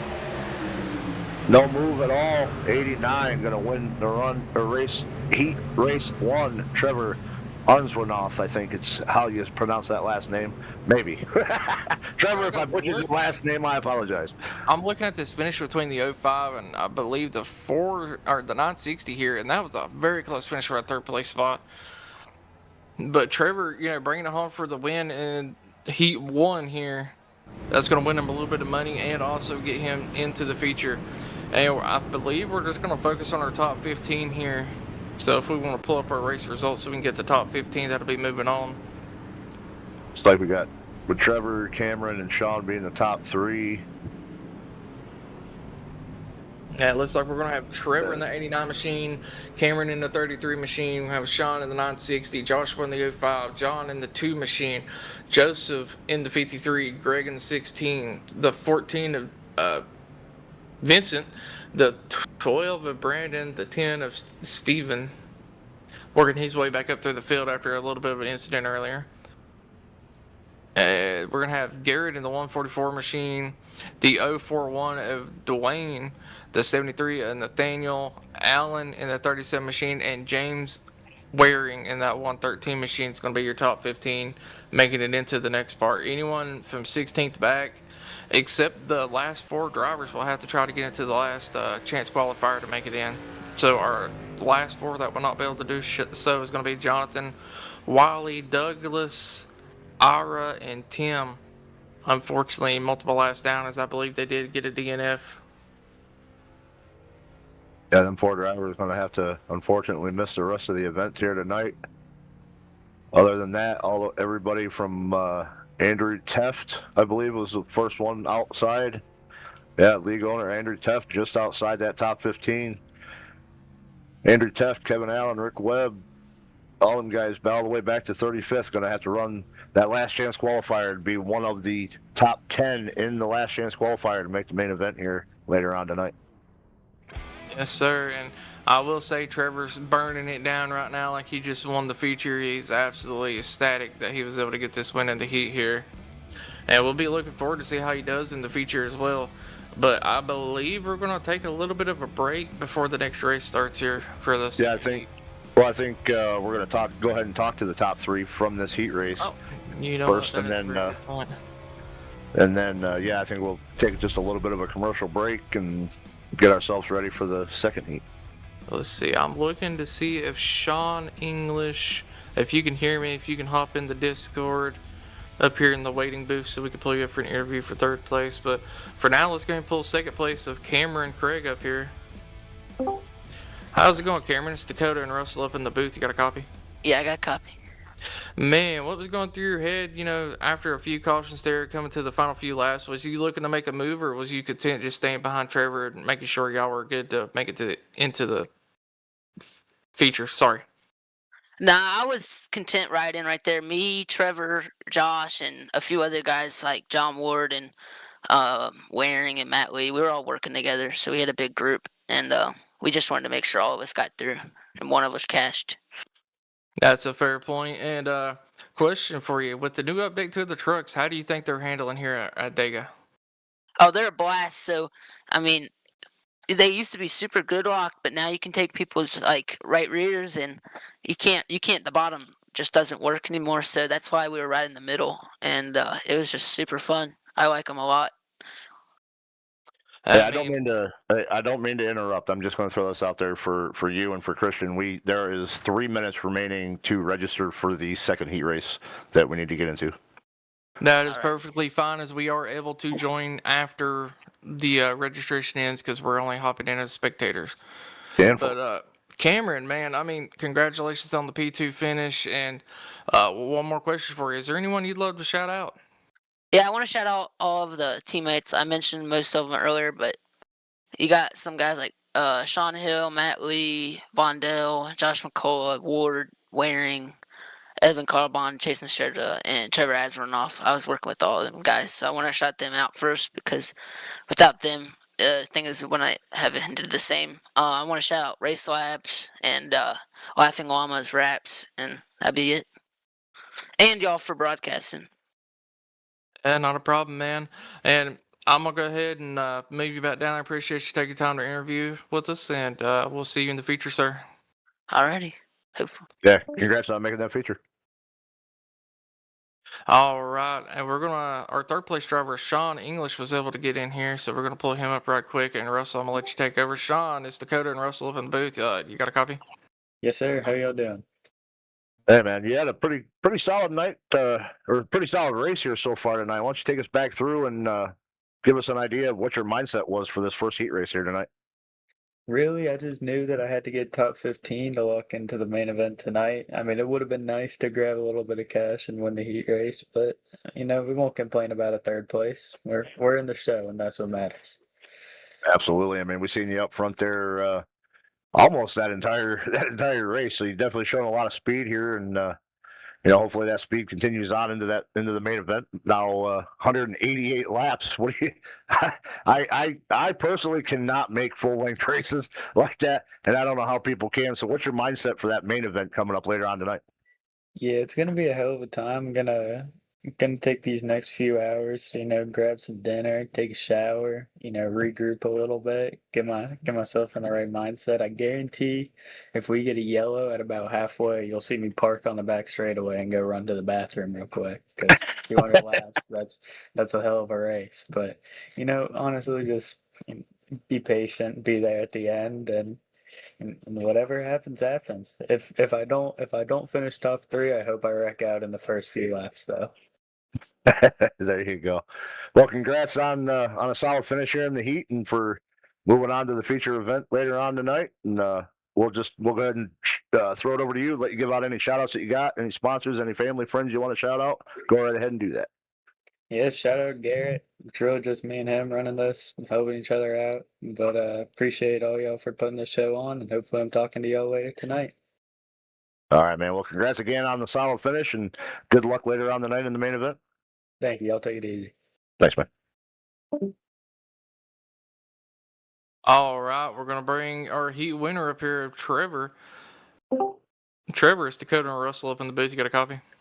Yes, sir, I do. How's it going? Going pretty well. First off, congratulations on winning the heat. How do you feel? Pretty good, man. Pretty good. It was a little fun there. A little chaotic towards the end, but definitely fun nevertheless. Enjoying this new truck package that they came out with because I don't have any experience really in this new system, so just kind of learning and figuring things out as we go. Yeah, that's a very fair point. I mean, walk us through your race a little bit. I mean, what all did you go through? Just a lot of first off, qualifying is not the same from the old package. So definitely shuffled me back into the middle of the pack. Kind of had to make my way up there. Uh, got a group of us in here tonight, just kind of racing together. All of us are on different teams, just having a good time, just trying to make it in to the feature. So just kind of worked with them a little bit. I told them I'll shout them out. So Matt Lee, Sean Hill, Mark Vondell, Joshua McCullough, John Ward, James Waring, Garrett Jenkins, Evan Chase. All of them were in there. Either some of them were spotting, some of them were racing, telling us who had damage, who was doing what, and it's kind of cool having a group of us that don't even we run against each other, but we were running together tonight, and it worked out to where I had Craig Head and Josh there, and even John pushing through to get me this win. So can't thank them enough for that. Yeah, I mean, y'all were working very well together. Y'all was able to slow down the other lanes for the most part, and I mean, keeping it in the middle line seemed to be paying off for y'all there. But I'm gonna let Russell take over some more questions for you, and then we'll send you Mhm. back out.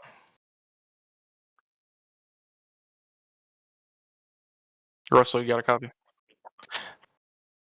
Oh well, Hell yeah. sorry about that. Uh, All good. anyways, man, what's gonna be your plan in the feature tonight? Just try to stay clean, try to stay up front, get a lot of the wrecks. Maybe try to keep the fast repair, but I did notice I didn't even know this, but I was throwing some haymaker blocks and didn't even know we had an X limit for the X's.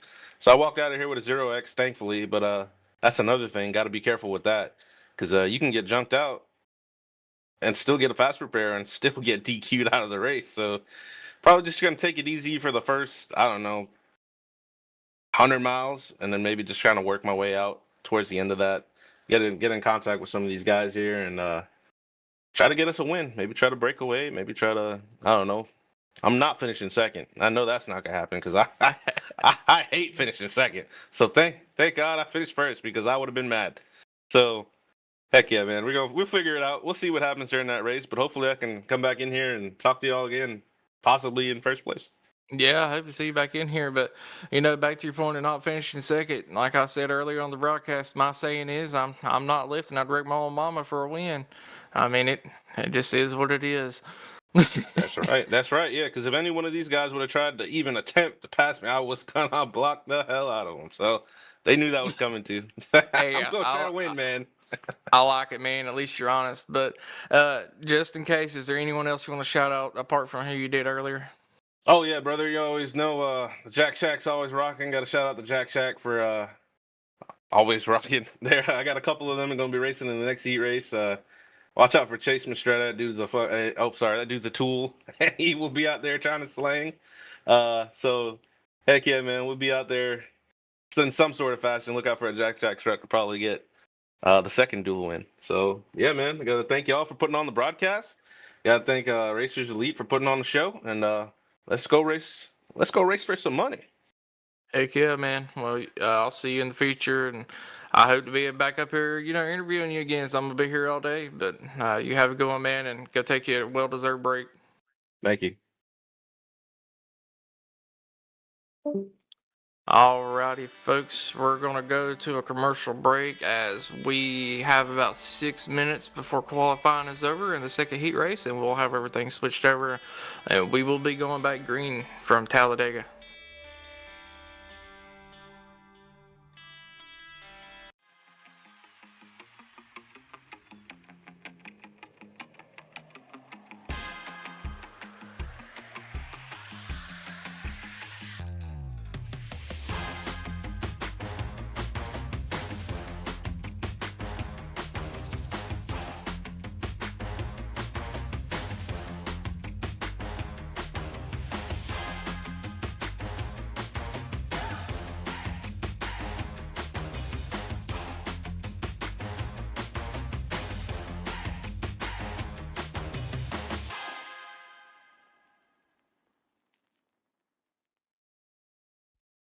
Racing isn't easy, but experiencing it is.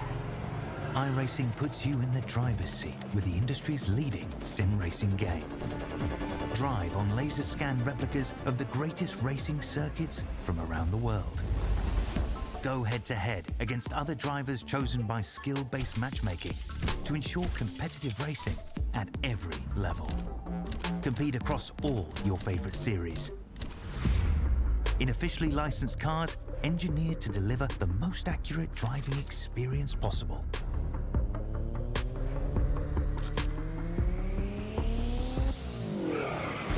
Join a race or host your own with players from across the globe. Race against the computer or in a league with friends. Feel the thrill behind the wheel. Visit iRacing.com.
Welcome back, everybody, to the Frostbite 500 as we are getting ready to hop into Heat 2. And it looks like we are in the process of qualifying at the moment. A lot of the drivers are already done. It looks like Evan Carlbon is going to be taking over the pole right now with the 55.04 rate. Track conditions should be quite the same as it was in Heat 1, but we can go back over that a little bit here. And I'm looking forward to a good race. That first one was really exciting, and I got a feeling the second one's going to be a banger as well.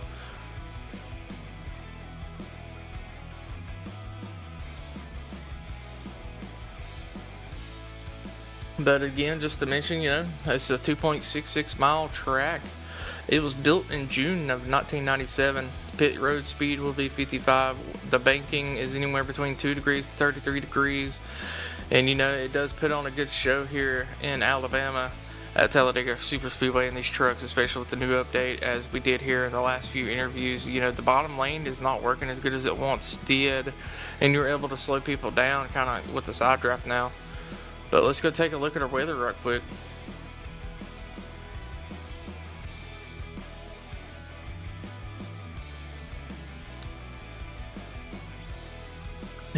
Alrighty, folks, give me one moment here as I am going to have to take care of something, but let's go do a little bit of recap of Heat 1. We started off with a really long green flag run there, and we were doing a phenomenal job. We've seen a lot of 3, even 4 wide racing at some points, had a few crashes, a couple of people having some bad luck, but it was a hell of a battle for the top 15 to get into the feature there, and we got some really good drivers that ended up getting into the last chance qualifiers here.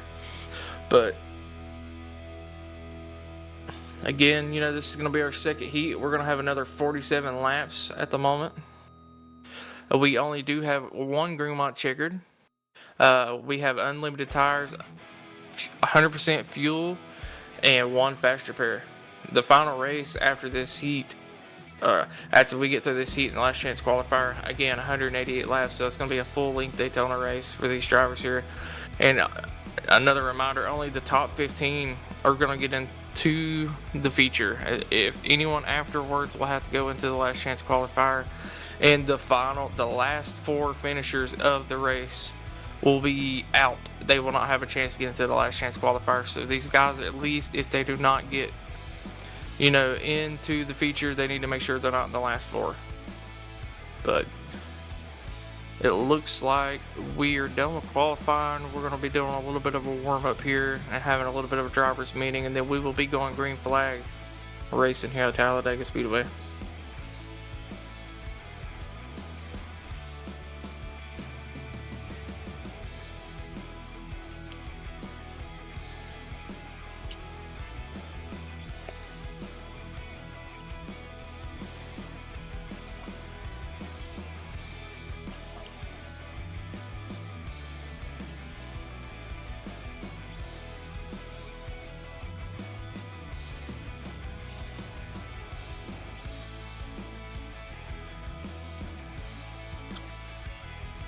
Give me one moment here. Right. So we're going to go over our qualifying order. It looks like Evan in the number 9 machine is going to be taking the pole. The 19 of Austin Smith is going to be the starting second row, or second position. In the second row in third place, we're going to have the 76 of Kenneth and 113 of Steve Sizemore.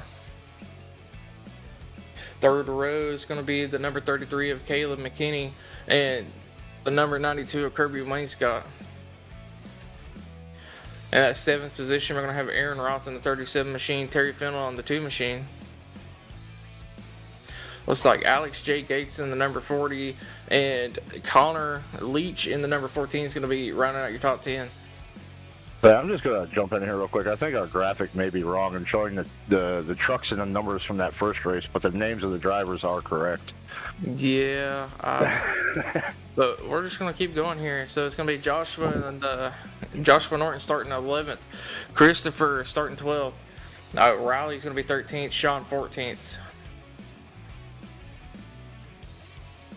Corey Crowell is going to be 15th, Pete is going to be 16th.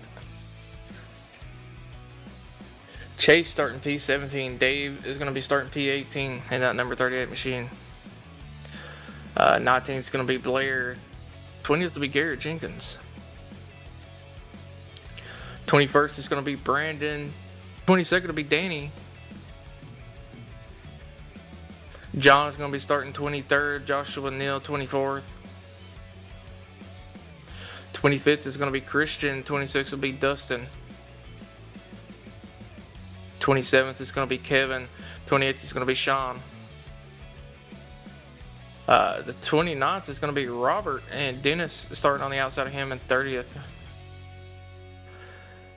Daytona Cross in 31st. Austin in 32nd. And we got a couple big names in here. I mean, some really good drivers I've seen in multiple leagues here. Looks like Steve's going to be starting 33rd. 34th is going to be Patrick. 35th is going to be Tom. 36th will be the Jonathan Stidham. Anthony in the 37th position. 38th is going to be Brandon. Getting a little tongue twisted here at the moment. For some reason it says I'm starting 39th. That is not true at all. So Richard will be 39th. Joshua will be 41st, and Andrew Tetz will be 42nd, but I don't believe Andrew Tetz is racing either. So Eric will be rounding out your field here. Yeah, I think we just had some people jump into this session that weren't supposed to be in the session, so I think that kind of threw the starting lineup off there towards the end. Yeah, that would be my bad, as I did load into the race incorrectly, it looks like. So it is going to show that I am in the race, but I indeed am not.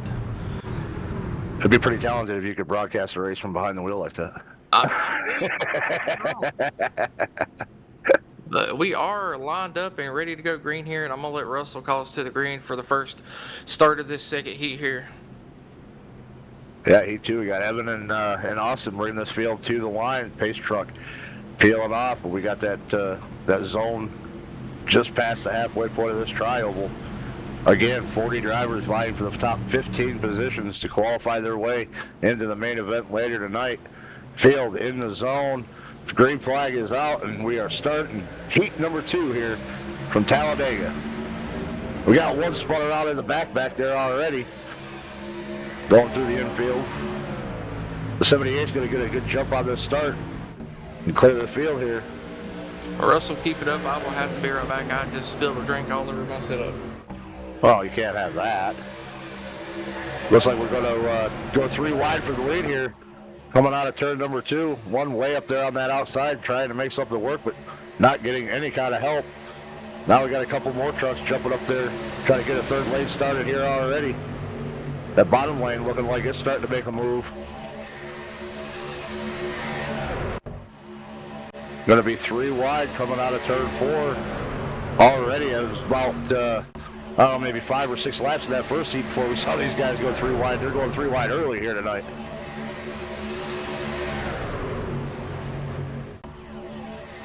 Going to be 3 wide coming across the line to complete lap 1. Looks like Evan in that 78 able to lead that first lap there on that outside line. Make a move back down to the middle. Now that bottom line coming in kind of strong here. See the 08 leading that charge. Got a couple of guys already well off the draft, way back there in the back. Got somebody blinking pretty bad back there. Not sure who that is, but yeah, and with the way these guys are racing, I mean, they might not be bad to be back here as they're already 3 wide. I mean, I told you this second heat race was going to be a banger, and I mean it, as we got some really good drivers in here. But Steve Sizemore leading the charge in that number 1 spot, but the outside line is working really hard. That F4 machine of Christopher trying to get up there to the point. Yeah, 3 solid lines there, but now that middle lane and them just kind of falling off just a little bit by guys moving to the top and to the bottom.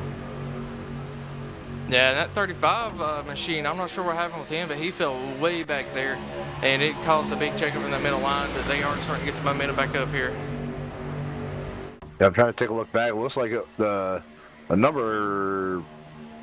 who we got here? The 02, Richard Elliott, might have been the one to go around on that initial start. Not sure what happened with him there. Got him, set him through the infield, but... currently quite a ways back from the rest of this field. So lesson for all you folks at home, if you're ever broadcasting, and don't sit your drink down right where you got to use your hand to move your microphone at.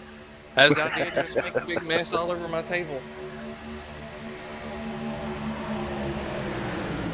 But now that we are here for Heat 2, working lap 3, and I mean, these drivers are putting everything on the line already. They're definitely not wasting no time. They don't want to be in the back. They want to be up here in the front, so they don't have to worry about any incidents.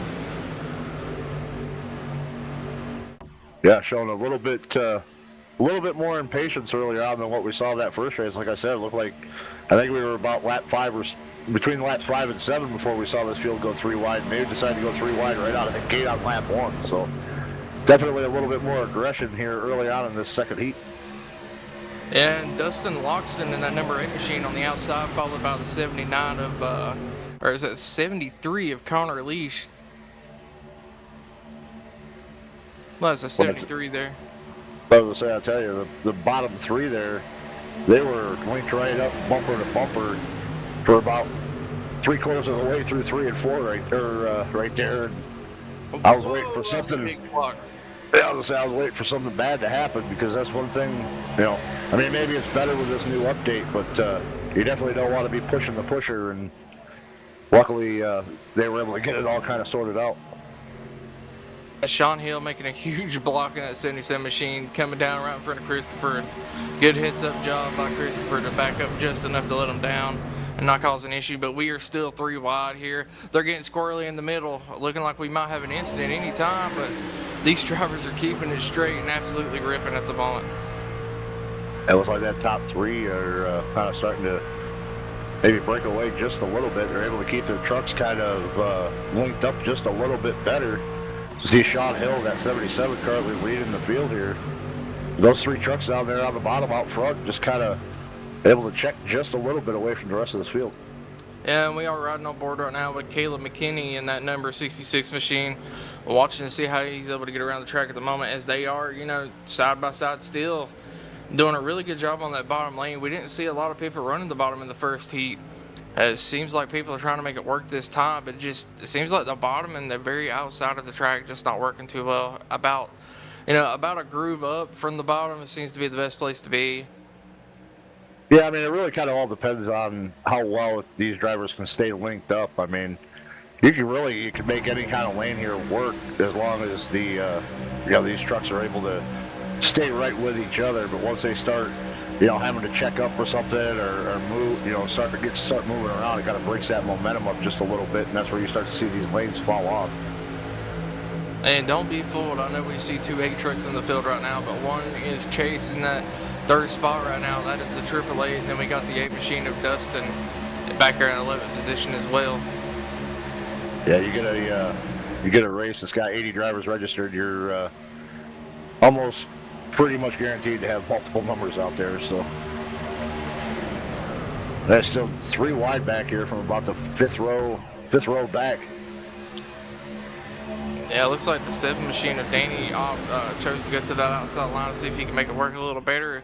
But it just seems like no one's been able to get the charge up there. But just the side draft is just slowing them down. Look at that 8 machine down there in the middle lane getting slowed up a lot just from the side draft as well, to the point he almost lost the draft to the middle lane there.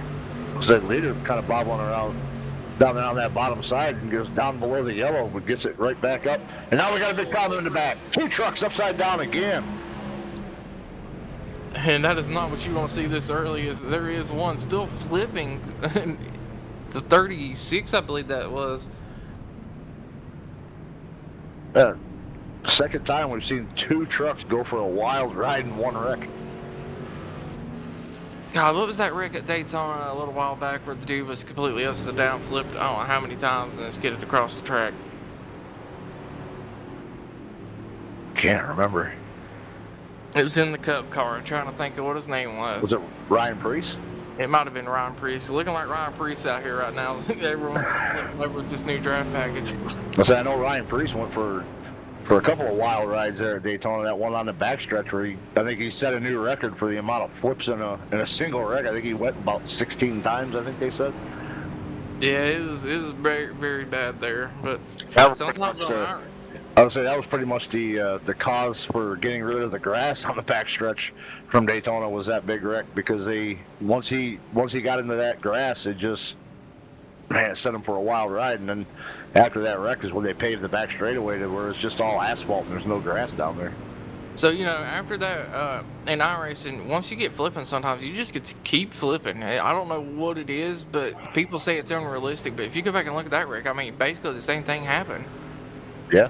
I don't know if it's something to do with, I mean, we talk about netcode a lot, but, we do see some wrecks where guys get sent to space when they start flipping and stuff. And it could just be like a netcode type of a thing, something with the server. I mean, there's so many wonky things that could happen as now we're looking back on this wreck. Yeah, just unfortunately 67 got shuffled to the apron. He came up. It looked like, I believe that is the 56 or the 6. Yeah, 56 there. Tried to come back up the track to avoid him, let him back up on the track, and just got loose. And just unfortunately, a couple of drivers involved with that. Luckily, they do have a fast repair if they choose to use it, or they could try to get the damage repaired for now and save that fast repair for later. But a couple, good drivers taken out early in this race here. We'll have to see if they're able to recover. Yeah, I mean, the one thing you really hate to do is have to use that fast repair this early on in a race, but I mean, it kind of makes it to where you feel like you can't really race much until you get to the end of the race, and then it's kind of you let it all hang out. But yeah, you got to do what you got to do to make it to the end. Dave Nall there going for a wild ride. As you seen him up on the nose of his truck into the catch fence there, and he's bringing it down to pit road. See if he's gonna have to use a fast repair, because it does look like his truck is very heavily damaged at the moment. Spinning there on his nose, and have to see how quick he can get on and off. If now it looks like because of the steering messed up, looks like maybe he missed his pit box just a little bit there. Yeah, man, that's one of the biggest things that aggravate me. I could get ready to race, be just fine, come down the pit road, miss my pit box, and I'm ready to fling the table at that point. Yeah, absolutely. It does look like he decided to use that fast repair, so must have had a lot of extensive damage to that truck after that wreck. So yeah, so he's gonna have to be very careful. We still got a long ways to go in this race here, as I believe we're only working about lap 10, getting ready to come to lap 11 this time, and we still got 38 more laps to go. Yeah, as I said, it's one of those instances now where you just gotta take care of the truck, for pretty much the entirety of the rest of this race and keep that thing clean so that you still have a shot to be there at the end and make the top 15 here.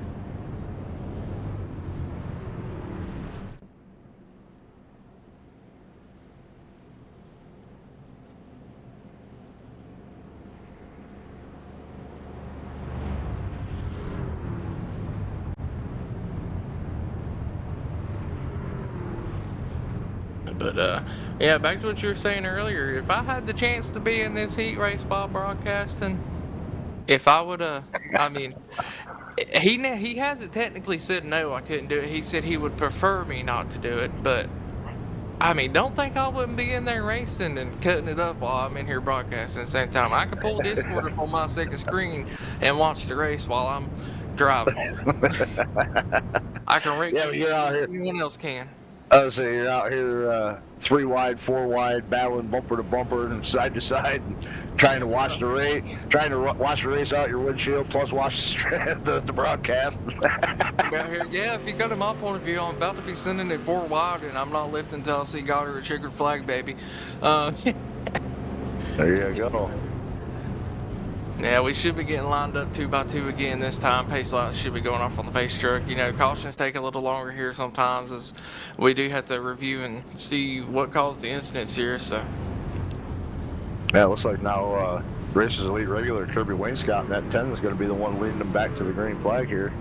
Then Joshua Norton in the 24 is going to be to his outside. I mean, I broadcasted a race not too long ago where Joshua Norton found himself stuck between the catch fence and the barrier at Watkins Glen, somehow barrel rolled himself by himself.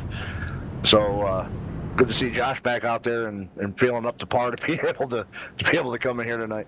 that's absolutely crazy. The past week, there's been 3 incidents I've seen of cars getting stuck in the safer barrier, not even the fence, the safer barrier.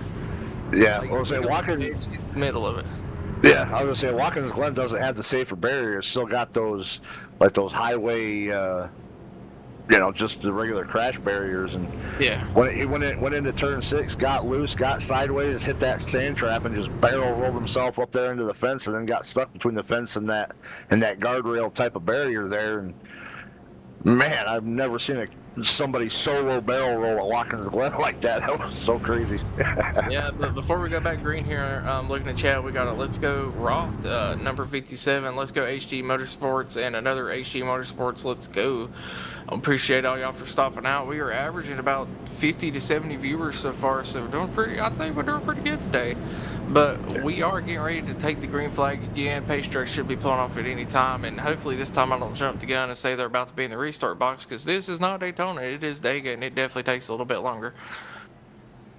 Absolutely. Pace truck is off. Like I said, Kirby Wainscott here in that 10 going to be bringing him back to that restart zone. He's going to have control. 24 on his outside here. It's really got to get a good jump as well. But we are getting ready to be in the restart zone, and the 10 is going to be taking us back to green. Here we go. Wonderful jump by Kirby Wainscott there, but that is going to leave him very vulnerable for someone to draft up and get around him here. As he don't want to get too good of a jump here. Yeah, that is the thing about, these super speedways. You don't want to get too big of a jump, as it does leave you, in a bad position to get it past here.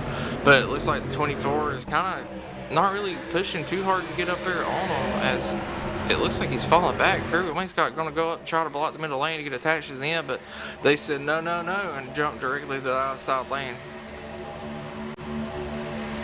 Outside lane forming up really, really good, it looks like right now. Going to start seeing a lot of progression out of that middle lane if they can stay hooked up the way that they are. I think this is probably one of the better restarts that we've seen out of that bottom line, going through even into heat 1. The guys seem to be struggling on that bottom lane to get solid restarts, and I think this is the best restart so far that we've seen come out of that bottom line. And where did the 35 come from? Dude just shot in the middle and is gaining positions like crazy. Doesn't even have anyone pushing him right now. Yeah, you get some momentum there, and you take that, that side draft. You can kind of hold your own by yourself for a little bit, but as you can see now, that starting to fade back to the guys behind them. And it's so weird seeing the inside struggle here. Normally it's kind of gridlocked, as was said earlier in the chat, and just not really the case anymore with this new draft package. I think once we get some custom sets and stuff, it might be a little different, but this fixed set, it seems like it's a little bit of a struggle bus on that inside as the middle lane is kind of stalled out now as well, and the top 3 to 4 are working together on that outside very well, trying to keep themselves up to the point. Top lane showing a lot of strength right now. Yeah, you know the name of the game, get with your buddies and stay together. If you can do that, you can make it work in any lane, any place here, and it seems like they are doing a really good job of that, as we do have a little bit of checkup on the outside. And it looks like it does allow the inside to get a pretty good run out of the exit of the corner, but I mean, there's just more momentum up there on the top side. I'm not sure what's going on with the 24, but it's like he's not fully in the gas. He might be trying to save a little bit of fuel here. Could very well be. I mean, we know that you know, it's potentially possible to be able to make it without having to make a pit stop on fuel. If you can get, you know, like in his position right now, where he's kind of like that third truck in line, you could save maybe be able to save enough fuel to make it. But really, I mean, depending on how many cautions we see, it's going to be a lot easier just to come on down, top that tank off, and then know that you can make it later on. Yeah, and I'm seeing a lot of wild moves. It looked like Austin Smith dove up to the inside to get a little bit of draft over back down to the middle. It looked like the 57 and I believe the 42 or the 60, one of the two, had a little bit of contact there, but was able to settle it back out. And we are 3 wide racing about 6-7 rows deep now. Yeah, the guy's not holding anything back here early on. I mean, we're still only 15 laps into this 47 lap race, so I mean, we saw it in that first heat race. Guys wanted to go 3 wide, but eventually they cycled out to 2 wide for a little while, and then went back to 3 wide later on. But right now, these guys are pretty competitive, staying 3 wide, but staying clean with doing it. It looks like we had a little bit of movement up here towards the front. Someone ready to get up towards the front themselves. I believe that is going to be the... Oh, got one around back there, 13 harder to the inside wall. All right, I think that's Kevin Haase, or Haas. Not sure what happened with him. I just see him go spin into the infield, and he hit that inside wall a ton. We're staying green though. Single car incident. Not going to bring out a caution here at Talladega. Yeah, and that middle line was getting a really good run, and potentially looked like they was going to be able to take over the lead here, but they just faded back now, and they're going to have to try to get some momentum built back up. A little bit of an issue, and the inside line's starting to look pretty healthy now as well, and doing pretty well. So we're almost 3 wide for second place back here. Almost the entire field 3 wide at this point. Yeah, that 03 looked like he was going to try to throw a block on the bottom lane, but just so much momentum, that bottom lane is moving now. That 35 out front of that line. That's Austin Smith down there on the bottom. Yeah, Dolan, now we got a couple of Redline Racing Network teammates up here making their way up through the field as well. And I know a couple of them drivers are pretty good drivers that was brought into here for this event tonight, and doing a very phenomenal job on that outside line at the moment. But that's the best surge I've seen from the inside line in the past. Heat 1 really didn't see that, so this is making it a lot more interesting being able to see the inside line start to get kind of formed up and working here. Yeah, absolutely. I mean, I almost saw no momentum at all throughout that whole first heat race from that bottom line, but these guys seem to have it just a little bit, or figured out just a little bit better. Yeah, and it's probably not helping, all that side draft coming from the middle lane. It seems to be slowing both of them down. They need to kind of get up there and side draft the top lane to slow them down more, in my opinion. Yeah, that top lane is still proven to be the speedier lane right now, but still these middle 2 lanes still kind of holding strong. Only about 3 trucks really before we go 3 wide.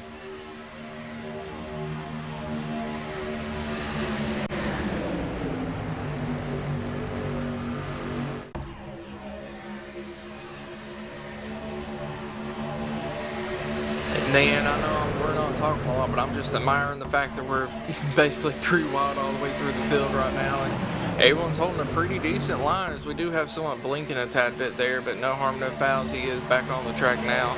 Everyone's holding it very steady. No issues, no bold moves this early into the race. Everyone just kind of flexing that they're able to run like this. Yeah, absolutely. I mean, Yeah, that one that was blinking out, that you kind of in one of those positions where you don't want to be behind the guy that is kind of blinking like that right there in that middle lane, but able to get that thing back visible to the other drivers before chaos ensued. Yeah, this is these super speedways are one of the scariest places to have any kind of connectivity issues. You can't see them, they can't see you, so you never know where they're going, and they never know where you're going. And at these speeds, I mean, things change very quickly. It looks like the 7 got into the 11 truck a little bit, putting the 11 up in the wall, but 11 was able to keep it straight, and that is going to hurt the outside lane's momentum a little bit here. But these top 5 in the outside lane doing such a phenomenal job of keeping it going.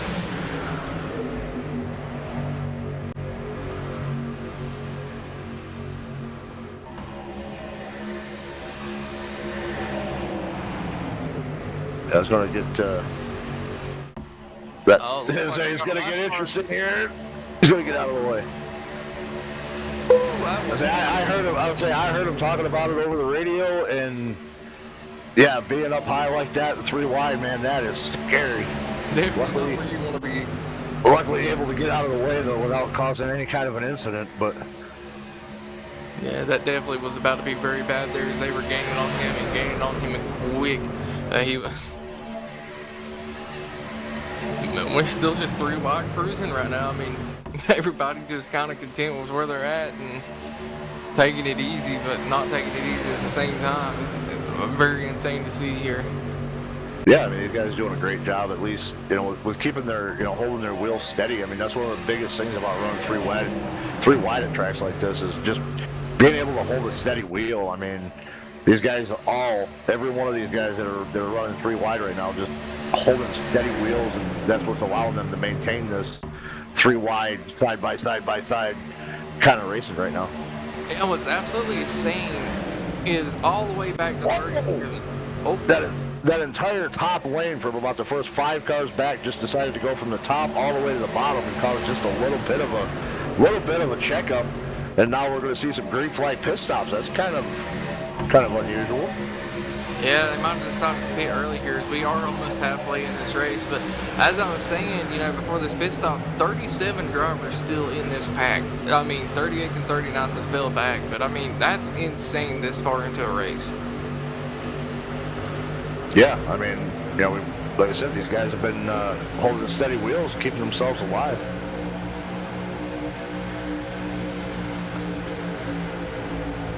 Like you said, right now, looks like the 13 of Kevin and the 018 of John going to be the back 2 cars that are well off the pace from everybody else. But other than that, everybody else right kind of in the pack right there. With the top 5 all pitting together, as good as they've been doing up here in the front, I'm being interested to see if they are able to start closing in on them and potentially get a really big lead when everyone else has to come down to pits.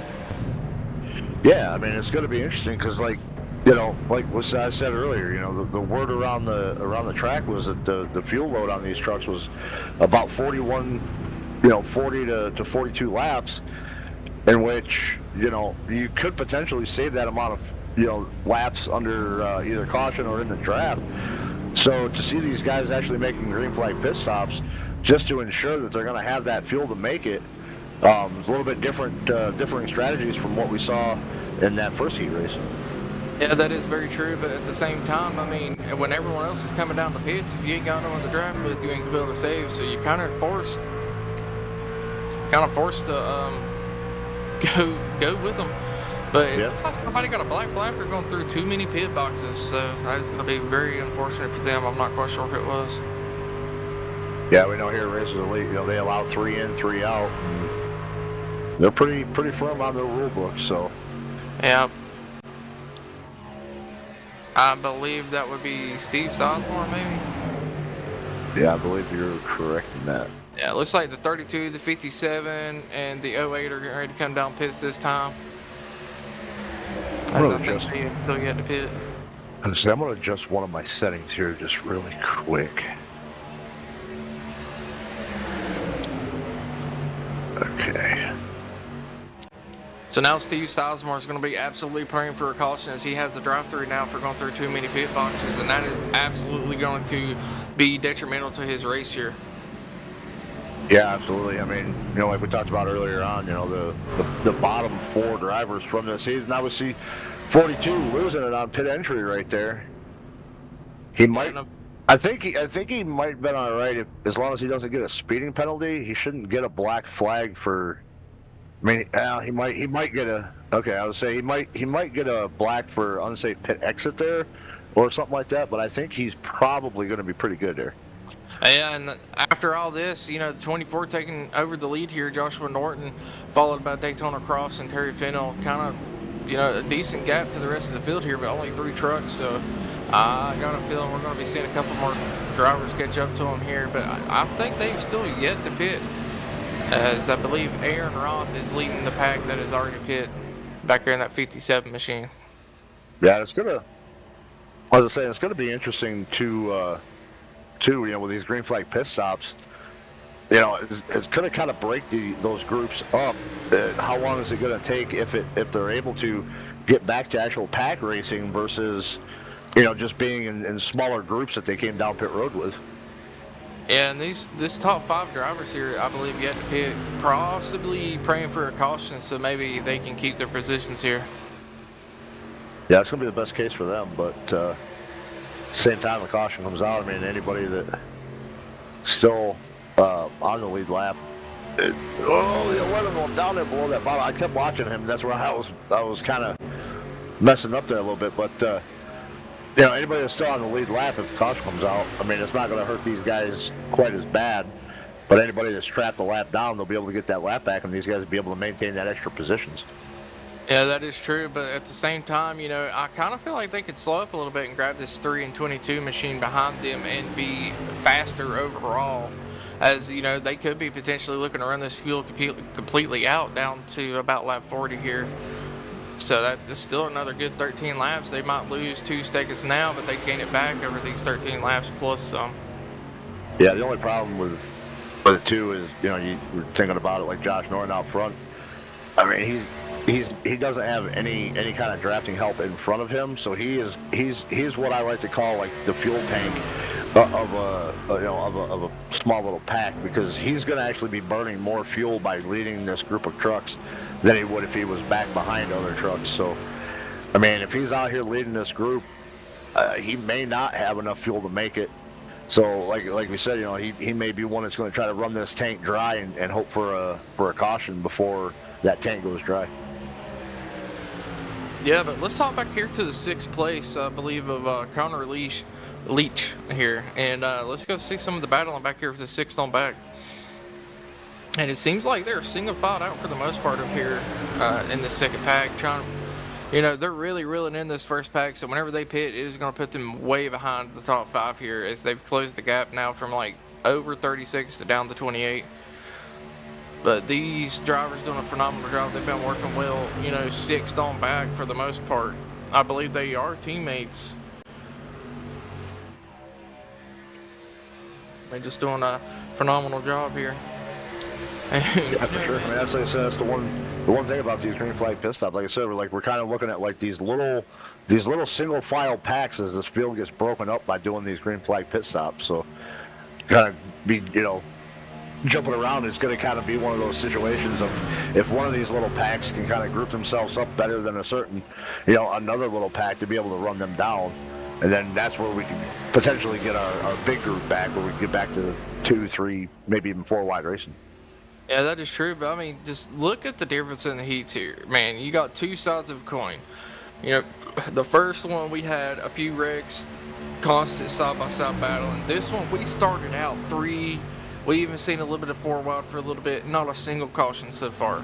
It's come down to pit strategy and who can work the best together so far. And if we go green the rest of the way, I mean, that's 2 totally different races. You know what I'm saying? So we're already seeing how the feature and the LCQ could play out here. As they put on a show in both of these heat races so far. But we're seeing definitely a very dominating performance out of the 6th through, I believe, not the 10th place. That is. Yeah, absolutely. Unless the top 5 are able to save fuel and make it here, I mean, these guys are looking like the ones to beat for this heat. Yeah, I mean, I think in order for Josh to be able to make it to the end, especially Josh was being the leader, He's going to need a yellow, or he's going to need other trucks to, go ahead and pass him so he can try to save just a little bit of fuel by being behind somebody in a draft. Because right now, I mean, if the fuel runs 40 laps and you're out front for say even 20 laps, you're going to be about five laps shorter on fuel than the guy that's like 2 trucks behind you. So Yeah, that is a good point. But at the same time, he might not be worried about getting into the feature. He might be trying to help these other 3 drivers behind him save fuel to get into the features. And he might be looking to try to get in through the last chance qualifier as well. yeah, maybe. I don't know too many drivers that want to have to run a whole entire extra race. They don't have to. That is a very fair point as well, but we'll have to see how it plays out here. I mean, there's no telling what kind of strategies they're on. I mean, honestly, I've seen people I thought was completely out of fuel and then come back and win a race because they cut their truck off a lap early and then flipped the switch back on and passed everybody that ran out of fuel in the last lap. It was insane. We've seen Kinsley Smith. I've seen Kinsley Smith do that. Thought he was going to be, 6-7 laps short. Turns out he saves enough fuel, and then while the guys in front of him are running out of fuel, he's still got a half a lap more of fuel in there and able to get by them right there as they're coming out of turn 4, coming to the line as they're running out. So that's definitely possible. Yeah, I mean, I never thought I'd see the day somebody was able to do that, but they sure were. But we are currently on board watching this second pack back here, but just to keep y'all a little bit of an update, we have 4 cars up here in the lead. It looks like they are discussing coming into the pits at any point in time here, which will be turning the lead over to, I believe, the 6th place, the number 73 of Connor.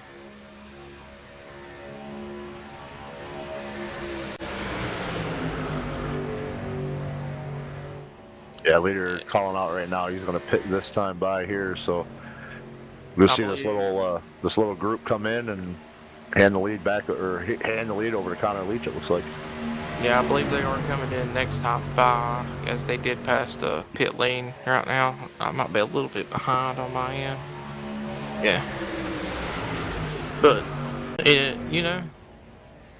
73 all the way back to who is that? The 03 machine. So Kenneth right there, 6th through 11th, just kind of in a little field of their own. So if they really wanted to, once they get to the final laps here, they could really battle it out, as they got a pretty good gap to the 12th place back. Yeah, absolutely. I mean, just right now it's cruise. I mean, stay in single file. Keep your little group in a nice drafting line, and keep yourselves separated from that other group, and battle it out amongst yourselves for that little bit of extra cash for winning this heat race. Yeah, and don't look now, Aaron Roth's in that 15th spot, but Brandon Puffenbarter seems to be gaining on them tremendously right now.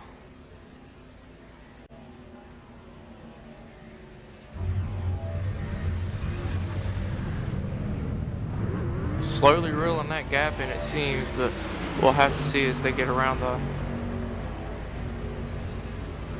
Yeah, I'll say right now, Aaron Roth in that 57 would be your final transfer position into the main feature event here tonight. So, not all that just jump. Everything's jumping. Yeah, because the top 4 just pitted, so that's going to put, I believe, Dustin in. Dustin in that 8. Yep, he's going to be on the bubble now. And Patrick Millette in that 43 is going to be the first guy out looking in, but 16th to 35th is going to be having to go to the last chance qualifier here. Yeah, just remember, the people, the last 4 to cross the line or last 4 to finish the race period, whether it be DNF or they just finish a couple laps down or anything like that, and does not have a chance to get into the last chance qualifier, unfortunately. It looks like right now it's the 13 machine. Not quite sure where he is on the track at the moment, but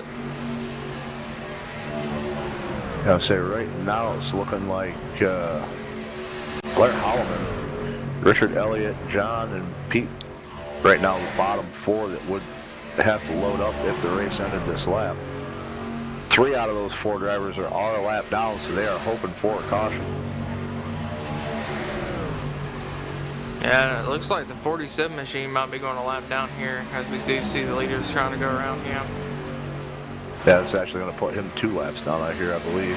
He was already 1 lap down. Just unfortunate luck for him as he's not been able to get a caution as this race is looking to go flag to flag here.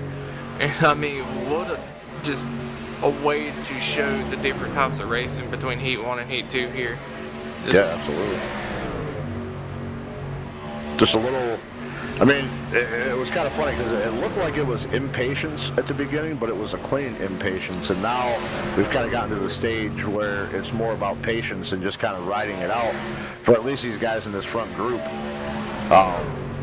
You know, trying to make it to the end of this thing and just fight it out between themselves. But I mean, honestly, if that does happen like that, it's well deserved, as they've just been working so well together that, I mean, they can battle it out. They just have such a gap to everyone else, so they don't really have nothing to worry about here, man. You know, Yeah. top 6, like I said, it looks like they got a couple lap cars attached to them as well, so that could come into factor. And Yeah. they're still managing to pull away from 7th on back. I mean, they're still putting the gap on them. I believe they've already put 2 more seconds on them in the past 5 laps or so. yeah, like I said, these guys can just kind of keep themselves, you know, tucked to one another. I mean, they could run down this small pack that's right in front of them here very quickly.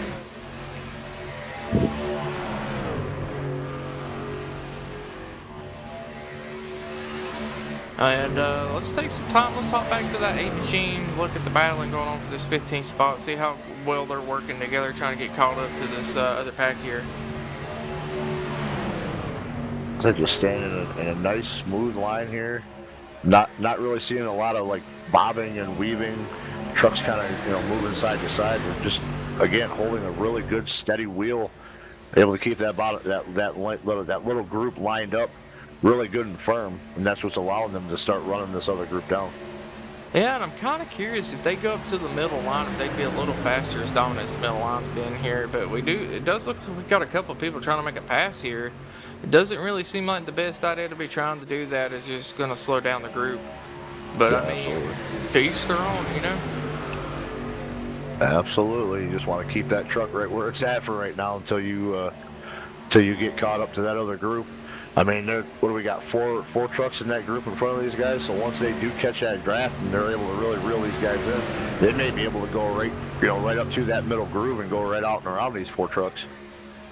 Yeah, that is a good point. But honestly, as long as they can get working together, they still have a chance to catch up to our leaders. I mean, nothing is off the table yet. There is still a chance we could have a caution. I mean, anything can happen. But the way it's looking right now, they're just not getting it done. They really need to be all over the back bumpers of each other, pushing hard, trying to get caught up here. Yeah, absolutely. I mean, where are we right now? We got, what, eight laps to go here? So laps are starting to wind down, and they're going to have to make something happen here pretty quick. Yeah, but I guess for now, let's go back on board with our leaders and just watch and see if we get any battling here in the closing laps, as they got such a good gap. They really realistically could go side by side if they wanted to and still be fine, I think. Absolutely. And just look how much of a difference there is between that second pack and the first pack here. You know, you got the 77 all over the back of the 79, so Sean pushing the heck out of Connor right now. You even got the, I believe, 78, you know, all over the back of the 77. They're doing such a wonderful job pushing each other and keeping the momentum up here. And you're just not seeing that from the second pack. Yeah, the guys in the second pack just kind of, I mean, you don't really see that contact. You know, you're like that 48 truck really wants that 20 truck to get right locked onto that bumper, and then have the 2 just back there as more of an aero draft. I mean, you don't ever want to push a pusher. I mentioned that earlier already, but you know, they definitely want want to see more contact out of that second group if they're gonna have any chance of catching this front group. Yeah, 100%. But I mean, the way things are looking now, we are 7 to go, I believe, and time's just running out. I don't think they're gonna have enough time to get up here, especially with the way they're running right now. They're just gonna have to hope and pray for a caution here. But the way things has been going all race and the way we are spread out, I'm highly doubting we're gonna have one, unless it's Yeah, I mean, 15 spot. Well, I was just gonna say too. You know, I mean, you know, anything can happen. I mean, these guys. I mean, and I'm not trying to, you know, futurize anything, but you know, these guys here in this first group, they could find themselves trying to battle for this, you know, this little bit of extra money, and end up wrecking the entire little group of trucks that they got, and this second little group here could go right by them if it's on the white flag lap. I mean, you just never know. Anything is still possible. I think if I was any of these drivers in the top 6, I would just be perfectly content of just finishing where I am, making sure I'm locked into that main event later on tonight. Yeah, and if I know anything right now, I know Matt Mettler's got to be ecstatic as he's got 2 of his drivers in the top 3 at the moment.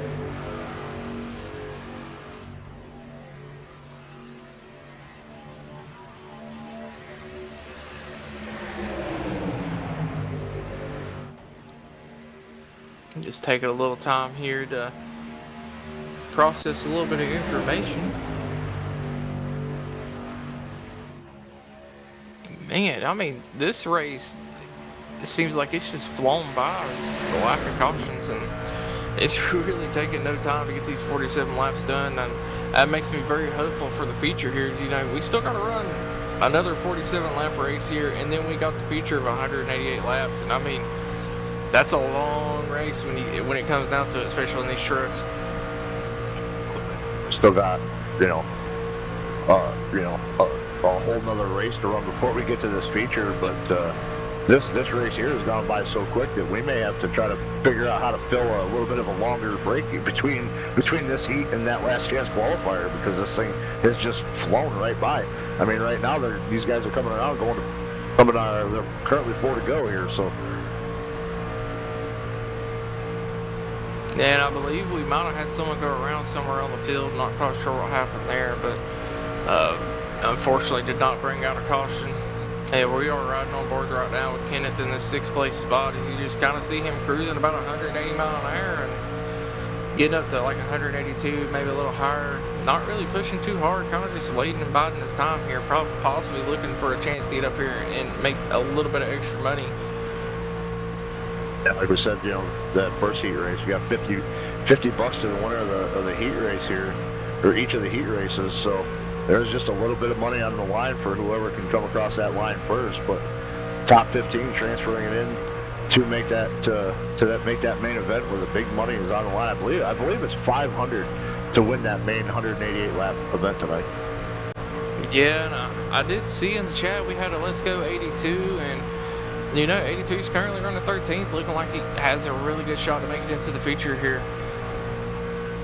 Yeah, Joshua Mill had a pretty solid race here so far tonight, keeping himself inside that cut line. So, well, the good thing is we can watch the leaders go across the line, then hop back here to the second pack as well, and still have plenty of time to be able to kind of see the battling going on. That's where we'll probably have to switch between them, but I think our main focus is going to be back here for this 15th spot. Yeah, I mean, these guys are. I see somebody right there on that front pack checking out, trying to do something. Not sure why he keeps going up there, but 3 laps to go. I mean, it's we're about to see something happen with that first group anyway. But these guys back here trying to make it in. I mean, I think there's a couple of guys in there that could still advance their way in out of that group. We got a hard truck backing into the wall with 30. Brandon Biddy goes for a ride and slams the inside wall back, or the backside of that truck. That is definitely not what he wanted to see this late into the race, and unfortunately it's not going to bring out a caution. He's going to try to bring it down pit road, I think. Yeah, I was gonna say, as long as he can get it down pit road and not be an obstruction, but.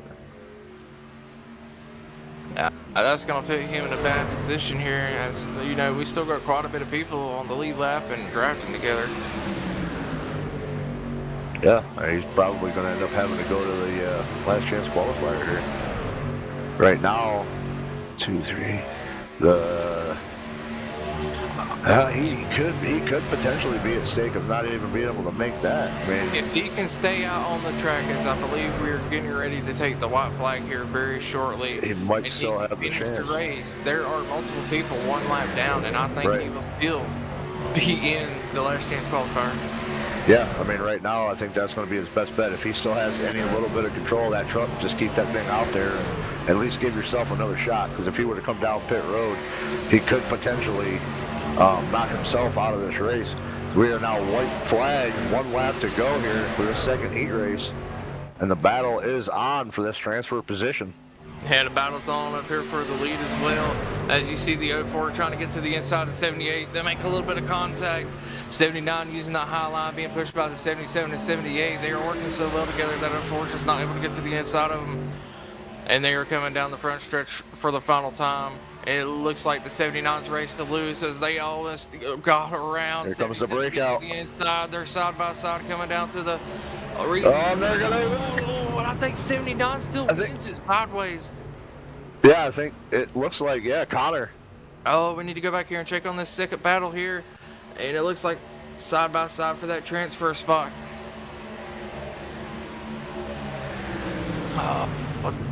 Yep.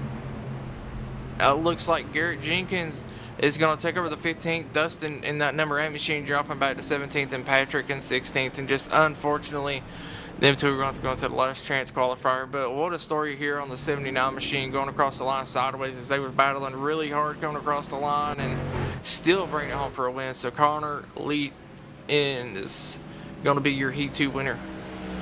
Yeah, great race by all these guys. I mean, like we said, you know, this race just kind of flew by. You know, it didn't take hardly any time at all to run this race. I mean, I think well under an hour. So that's some great racing by these guys here in the second heat.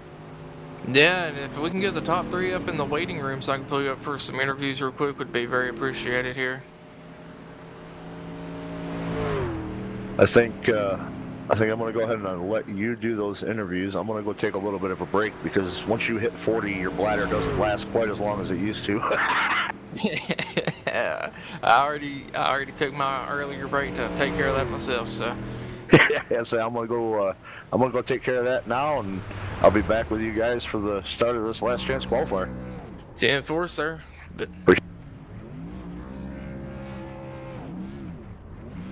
all right, y'all can't hear our producer, but I just want to go ahead and thank him as he's doing such a wonderful job with the relays and everything for the past 2 heats here, and he's going to be doing our last chance qualifier. But whenever you tune in for the feature, it looks like I'm going to be joined by Ronald and Mike up here in the booth.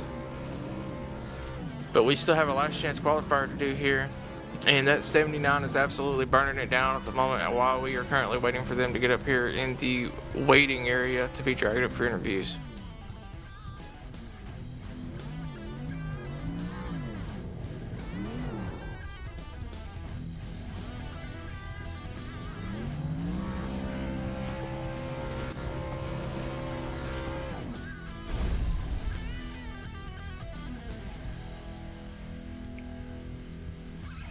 Oh, a minute here, let's see.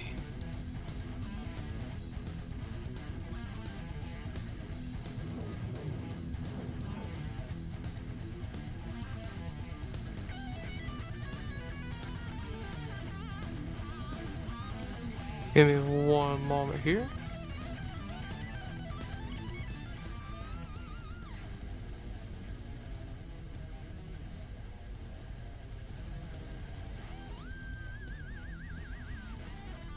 Alrighty, let's go and bring in our 3rd place finisher, Sean Hill. Alright, Sean, it's Dakota and Russell up in the booth. You got a copy? Yeah, I got you guys. Man, y'all did a phenomenal job working together there, and what a battle there at the end to try to take over for the race win there. What do you think you could have done differently to get it done, or what was going through your head in the final lap? Yeah, I was wondering when Christopher and Kenny were gonna make their move, and they made it off of 2, so we all decided to go high off of 2. Coming off of 4 there, I think I made my move a little too early.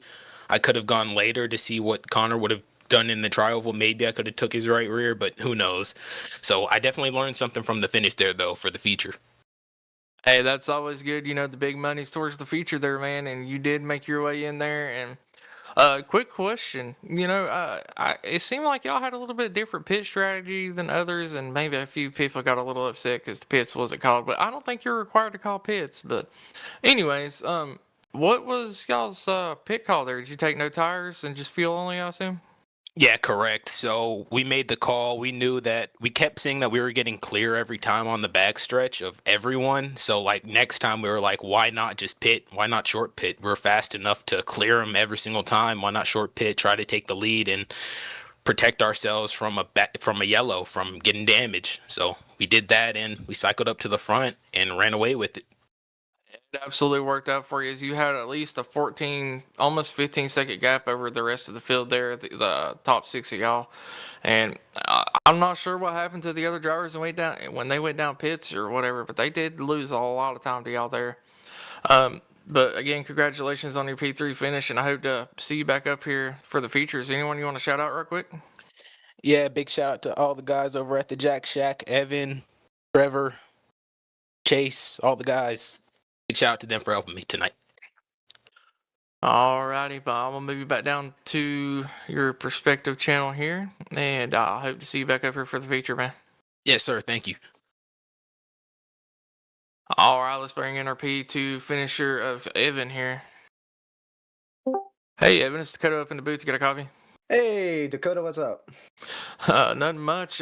Crazy finish you had there. Congratulations on the P2 first and foremost. But walk us through what's going on in your head there at the finish. As it kind of looked like you and the 70, I believe the 79 got into it a little bit, and he went across the line sideways.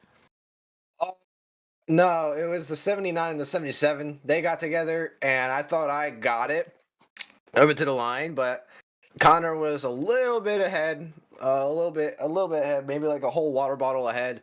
But yeah. Other than that, it was just a great race. It was a pure teamwork that entire race from the four of us and the McCulloughs. We decided to short pit it, and we gapped the hell out of the rest of the competitors, and we said let's just take care of each other till the white flag, and then we'll race for it. My approach coming to that white flag was just take everyone I can. Hopefully they mess up in front of me, and I could take advantage of it. But it was just a little bit too late for them to mess up. But hey, it's a P2. I wanted to get in the feature. I didn't want to have to worry about that LCQ in a couple minutes. So yeah, all teamwork. That's all we needed right there. Shout out to Connor, Sean, Chris McCullough, Ken McCullough, and Chase. They were all working with us the entire race. We took care of them. They took care of us. So yeah, that's about it. And it's some good mojo to go into the feature. Oh, well, I mean, you covered everything for the most part, and I'm sorry about that. I really thought that was you, but regardless, I mean, 300ths of a second between you and Connor there, and I mean, Sean not too far behind as well, about 400ths back from the leader. And I mean, he crossed it backwards and still got the win. You bring the home P2, definitely not a bad finish there as well. And if y'all work as well together in the features y'all did here, I got a feeling y'all are going to be the ones to beat. 100%. We're gonna. I have a feeling we're gonna be the ones to beat. We gotta tighten up a little bit of our pit road, like entrances and exits, because we had to check up a little bit. If we didn't have to check up for me and Chase, we would have gapped the McCulloughs, and it was just been us for the win. But other than that, yeah, we just gotta get up to speed on pit road. We're gonna work on that for the race, and yeah, that's about it. And also, I'm very notorious for not being able to win, and I can't even win when a guy's wrecking across the line. So it's just. But yeah, other than that, it's great. Thanks for the broadcast, boys. My dad was watching, so shout out to my dad. He was watching. Other than that, yeah, that's all I got to say. All right. Well, again, congratulations on your P2. I'm going to move back down to your channel, and I will see you for the feature, bud. All right. Thank you. All righty. Our heat winner, Connor, is Dakota up in the booth. You got a copy? I got you. Man, congratulations, and I'm going to tell you the same thing I told the other two. I mean, hell of a job working together there, and I mean, y'all just class of the field for this heat. Yeah, it worked out good. Like at some point, we're all running the top really well together. I think I was the last in the line of four of us we had, and we kept kind of clearing to the bottom. We're thinking, well, if we keep getting this opportunity, we can get to the bottom and pit under green. Like, why not go for it? And I think four of us, we could have push together, and then if caution come out, then we're good to go. Everyone else pits, and we get the lead that way. But yeah, it just worked out, and luckily there wasn't any cautions towards the end where we would have had to fight to get all back together and go again. But yeah, it was it was fun. I mean, we just all pushed deep and had the McCullows behind us, and I'm sure that helped. And then we knew, obviously they're gonna try to make something happen at the end, and we kind of got all over the place. I came down on hill and somehow stayed in front to take the win there. That was fun. Yeah, you almost look like Ricky Bobby crossing the line backwards there for a moment, but I mean, still able to bring it home for a win. And again, congratulations. Is there anyone you'd like to shout out other than what you already mentioned? Big shout out to Red Line Matt Metler. He got me in here. Said, "Hey, you run it, I'll pay your entry. You just put my sponsor on your hood." And I said, "All right, I'm down for that." And kind of got dropped in with all these guys I was racing with here. I've kind of heard and known about some of them. Never really raced with them before, and that was awesome. They're really good guys. They know what they're doing on these super speedways. And also had Mark Person. He was in spotting for me, especially at the start when I was kind of on my own in the middle of the pack. But yeah, all those guys. And then thanks for you for putting on the broadcast, and this whole crew for putting on this race. No problem, bud. Hopefully we'll see you back up here again after the feature. I know I've been saying that to everybody, but the way y'all were working together, if y'all can pull that off again, you probably got a pretty good shot there. But, a couple of teammates being mixed up between the heats here, if they are able to get in, with the last chance qualifiers and stuff, you're going to have a lot more teams formed up and maybe a little bit more competition, as y'all did do fairly well here. But look forward to seeing you again possibly, and I hope you have a good break here, bud. Yep, thank you. Alrighty, well, that's going to do it for the second heat here. We are going to go over the race results right quick.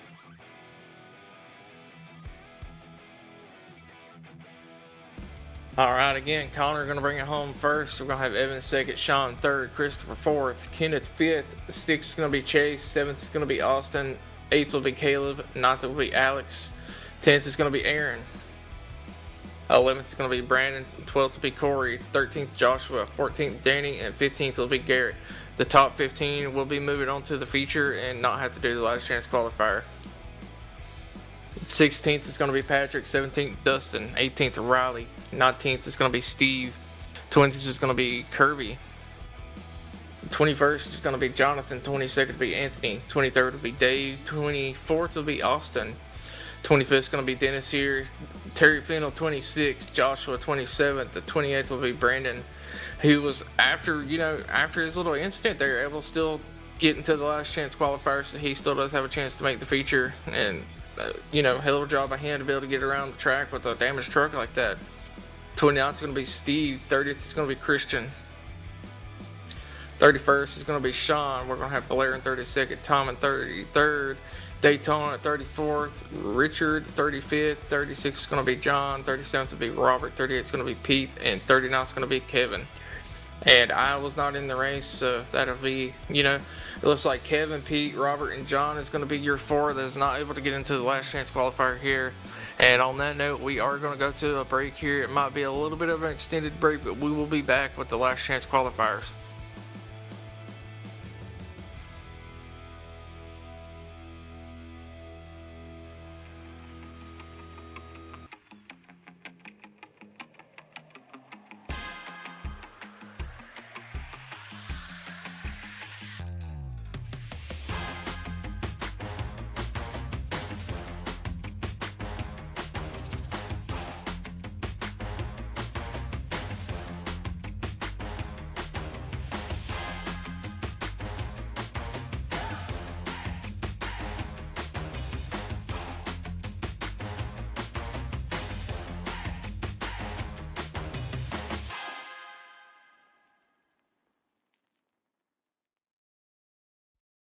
Racing isn't easy, but experiencing it is. iRacing puts you in the driver's seat with the industry's leading sim racing game. Drive on laser scan replicas of the greatest racing circuits from around the world. Go head-to-head against other drivers chosen by skill-based matchmaking to ensure competitive racing at every level. Compete across all your favorite series. In officially licensed cars, engineered to deliver the most accurate driving experience possible.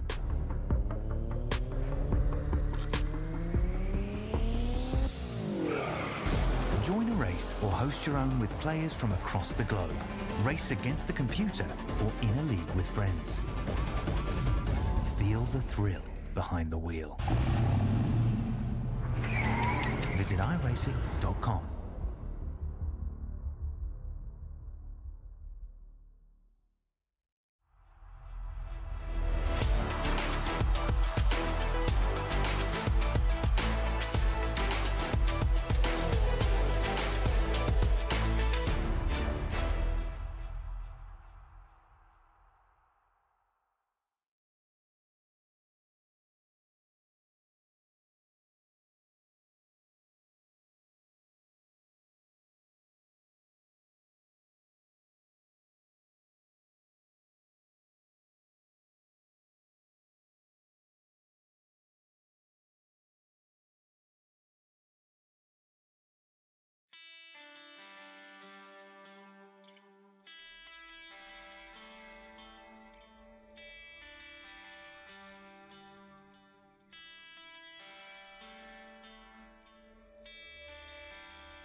Alrighty, everybody, welcome back to the Frostbite 500 for the last chance qualifiers for Racers Elite Network. And I got a feeling, we've seen some aggression and some early moves in the past 2 heats. Well, this is their last opportunity to get in, and the aggression is about to get turned up a couple of notches here. And I'm in, once again, I'm in the booth with Russell and Christian up here as a producer as well. And Russell, what are you thinking about this last chance qualifier? Well, man, I'm telling you, these guys, like we said, this is their last opportunity to make that main event. Give themselves a chance to go after some of that big money. And I kind of have to agree with you. I feel like the aggression is really going to pick up here in this race. We might see it be calm in the beginning. Guys just trying to make it to the end and give themselves that chance. But I think that the aggression is definitely going to pick up for this race. Yeah, and I mean, let's do a little bit of a recap of the past 2 heat races. We still got quite a bit before we go green here. Got about another minute of practice and about 10 minutes of qualifying, a little bit of warm-up. So, heat 1 started off very strong. We had a long green flag run there, then followed by a caution. The old saying, cautions breed cautions, and we did end up having a few more, but it was an exciting race to watch. I mean, any key moments you'd like to bring up? I mean, it was just overall, it was, I think both of these heat races just overall have been really good. I mean, we've seen guys, being able to run, 3, sometimes even 4 wide and be able to hold on to it for the most part, lap after lap after lap. So, I mean, me, myself, I've been impressed with both of these heat races. I mean, heat race 1, just a few more cautions than that second one, but overall, still, the racing's been fantastic for both of these races. Yeah, like you said, a few more cautions, but I mean, just to the point where it's not enough cautions for it to be considered a bad race, but enough to keep it interesting so the whole pack stays together. That's where you get into heat 2 and, different pit strategies, and you get a couple cars pulling away from everybody else there with some good teamwork. And I mean, I'm very excited for this last chance qualifier. Like I said, aggression levels are going to be high, and we still, another 47 lap race here shouldn't take too long, and then we'll have a little bit of break going, and then we'll start up with our feature. But it's definitely going to be an interesting one here. But just a reminder for anyone new that's tuning in, we have a 47 lap race here for the last chance qualifier. I believe only the top 10, if I'm correct, get in. Yep, top 10. The last chance here instead of the top 15. So a little bit different of a format. So we're going to be watching more for that 10th place spot. And, apparently I was wrong. We are gridding up now. I thought we still had 10 minutes left for qualifying for some reason. I was a little wrong. Yeah,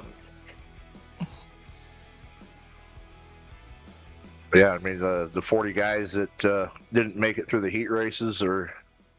we got one final shot, 47 laps, work our way into that top 10 and try to push themselves into this main event.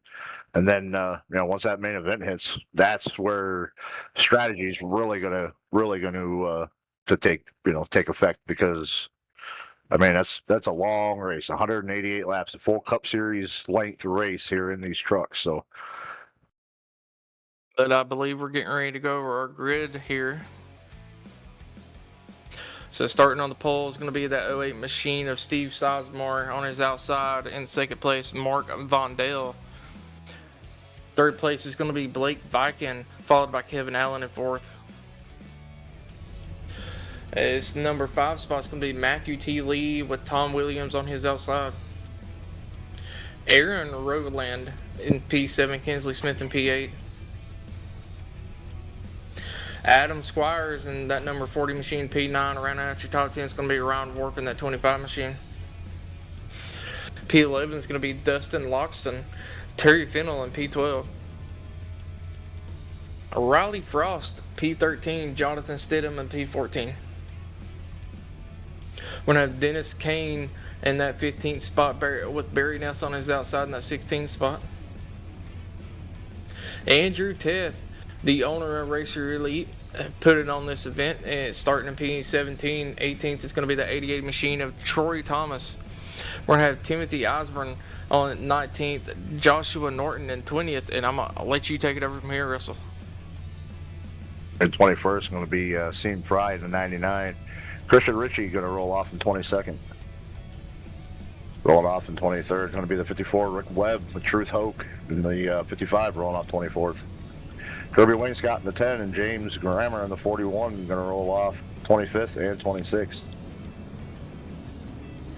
Anthony Schauer in the 21 going to start in 27th, and Dave Nall in the 38. Brett Bray in the 17 going to start in 29th, and Austin in the 30th there in that number 3 truck. 31st is going to be Blair Holloman with Brandon Biddy right there beside him in that 30 truck in the 32nd.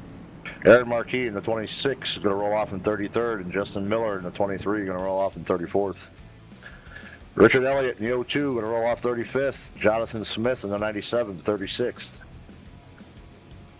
Patrick Millette in the 18th going to roll off in 37th, and Steve Castle in the number 1 going to roll off in 38th.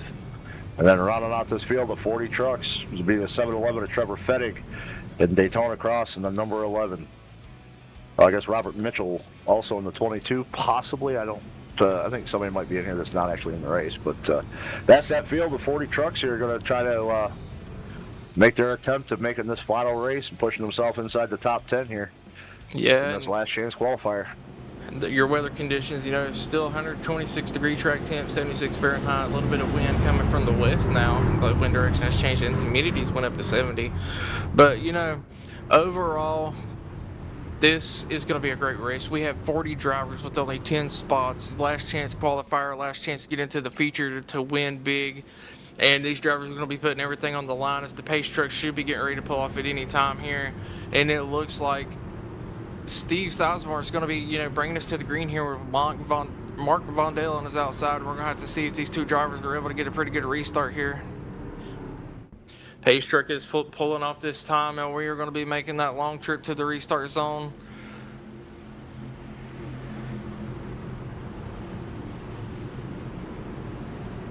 Alrighty, folks, we're green flag racing. Pretty even restart for both the inside and the outside here as they are still side by side for that second place. 08 was able to get out to a small lead, but that 59 is slowly reeling him in on the outside. Well, you've seen the middle lane has been very dominant here at Dega with this new update to the draft package in these trucks, as the side drafting is just so much stronger, and you're going to see that middle lane start to rocket out to the lead here. We got a couple people a little farther back kind of switching lanes. It looks like Andrew Ted dropping to the bottom. And we got a big wiggle out of the 76 already as he is pushing that 59 machine to the lead. That guy's choosing to just kind of keep a 2x2 right here early on. We saw that for that second heat race. These guys decided to go 3 wide right here on that first lap, but so far just staying side by side here. And a couple of these drivers you really wouldn't expect to be in the LCQ. You've got Kevin Allen in here, a very great driver. You also got like Ryan Ward. You got, I believe, Kinsley Smith, Andrew Ted, Dennis Kane, another very good driver. Steve Sizemore also, pretty good. Just so many names in here that definitely you wouldn't expect to be in the last chance qualifier. But that just goes to show how stacked some of these fields are, just how bad. You got to have luck on your side at super speedways like this, but we are still side by side for the lead as it looks like the 51 machine of Blake Viking trying to get back up there, and we have a big issue on the backstretch as they are going 3 or 4 wide here. A little bit of a door slam to the leader there. Kinsley Smith in that 15 machine keeping it up. Oh, we got one upside down. The 41 tumbled down the back straightaway.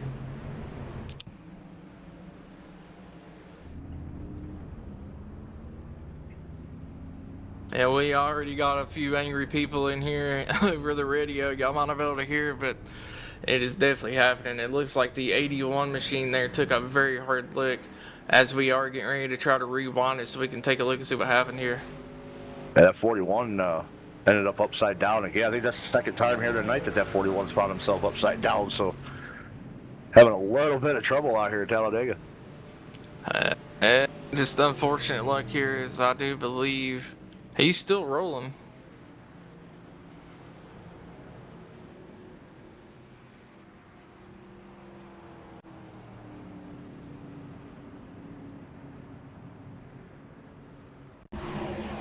Alrighty. We're going to be watching the 41 here as he gets a really hard shove from the 30. It's going to send him around. It's going to wrap the 81 up towards the wall. You see the 41 flipping right now. 1, the one time able to land back on all four wheels. 81 takes a hard lick up there towards the outside wall, comes back down, and you see just a scramble of trucks trying to get around everybody there. Yeah, no, oddly enough, even though the 41 went upside down right there, he may not have received too awful much damage from that wreck.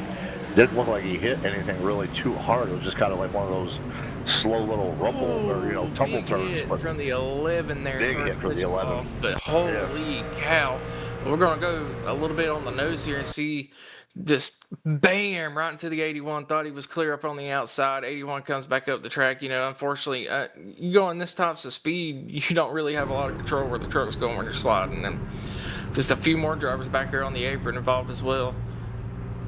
Yeah, it's kind of one of them deals where it's just like you got to pick a lane that you're going to go to and hope that it ends up clear by the time you get there. And unfortunately, not the case for that number 11 truck. Yeah, as we are going to hop back onto the live side of things, I got a feeling a couple of these drivers are going to have to come down and use their one and only fast repair for the race. So they're going to have to be very careful not to get involved in anything else here.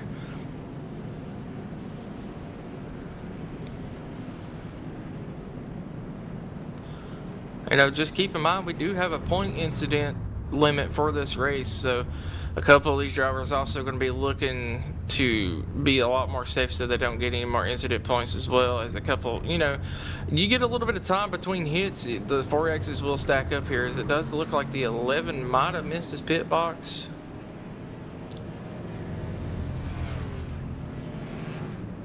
Oh, that is very unfortunate for him. I mean, would have been one of the very first pit boxes down pit road because he started there in the back of the field, but yeah, it's not what he wanted to see. That means he's going to have to go back around, or maybe he did it on purpose so he could start in the back again and kind of just cruise. We still got plenty of laps left here, and it's just going to be very hard for him to get around the track. As you see him struggling there, his left front is absolutely toast. Yeah, he took that hard hit right there. Yeah, he's going to have to get that thing back down to pit road, I think. I don't think he's going to be able to drive with that thing being the way it is. I mean, if he's able to drive and keep up with the field, more power to him, but I'd definitely at least go in and get a little bit of that repaired while we're under caution here. This very unfortunate luck, might not have been expecting this pit box to come up that soon and just no time to react. Yeah, So I won't. go ahead. I was gonna say I won't confirm or deny whether or not I've missed my own pit box before. So, brother, if you haven't missed your pit box, have you even tried? I mean, you get in these big fields like this of 40+ cars, and you're not used to it. You're the very first pit box as you come in, and you don't have no time to react. Yeah, exactly. And then when that thing doesn't want to turn. Oh yeah, that on top of that, especially with them having wheel damage, I'm sure it's hard to wheel that thing around the track right now as he is going back down at the pits this time. So on a little bit of a side note here, go back up here to the leader. It looks like Steve Sizemore still holding the lead, but Kingsley Smith was able to get up to second place during all that fuss, and Kevin Allen right there in third spot as well. Both of these drivers are very good at super speedways. Still missing his box. Yeah, he's not really able to turn in there. Finally, it looks like he's just not wanting to turn left at all.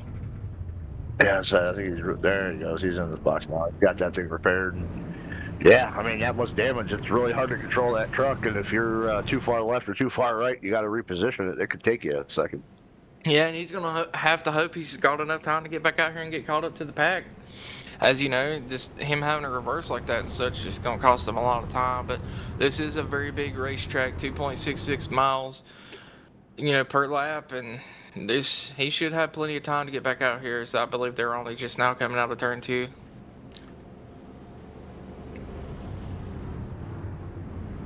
But, folks, we're going to re-rack them, restack them, and go at it again. We're about to see a big old hornet's nest, I got a feeling, and it just goes to show, even guys that are very good, big names out here are able to make mistakes.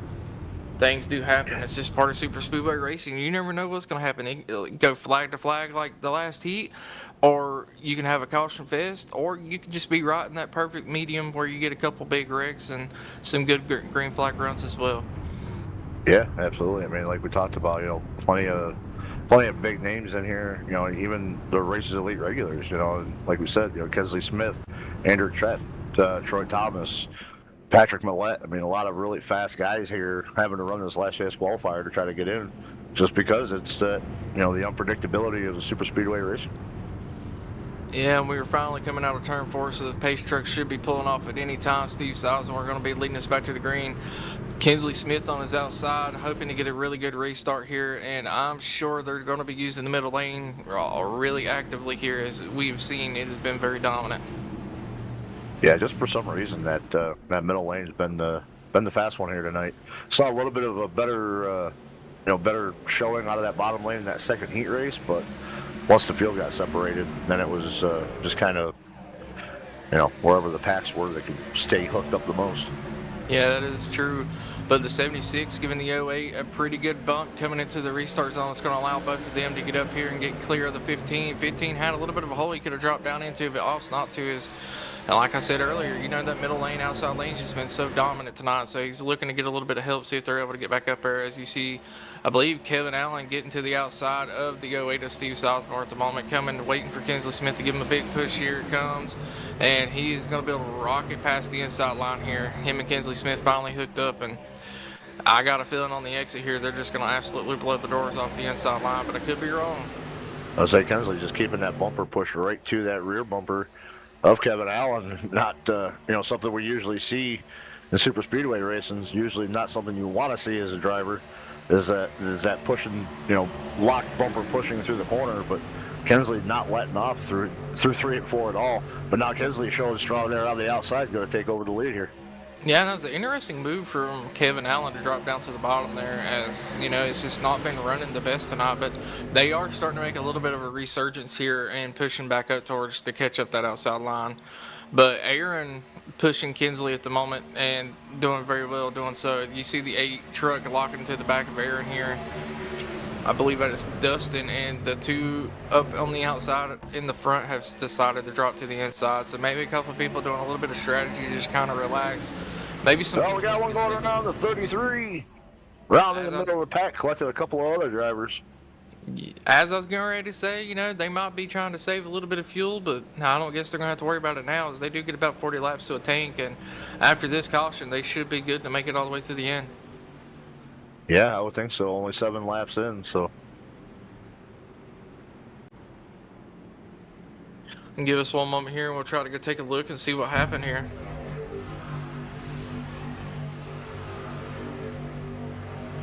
Looks like a lot of snaking going on here in the back of the pack. We're on board with the 1 truck, I believe it is. It looks like the 21 trying to go up through the middle. 33 closed the door on him a little bit, and that's just going to send the 33 around down into the bottom lane here. Looks like 97 checking up, getting bumped by the 6. The 3 car getting involved as well, and just unfortunately for the 97, nowhere to go. Yeah, definitely a late move there out of that 33, trying to come down in front of. I don't know who that was, but holy smokes. Middle lane there, but able to. Not able to get him cleared.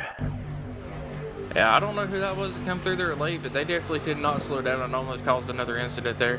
We're going right on board with the 33 here, taking another look, see what happened. As you see the 21, just so much momentum coming through the middle. 33 tried to come down and get in front of him and just unfortunately was not clear. Yeah, it's just going to send him right around.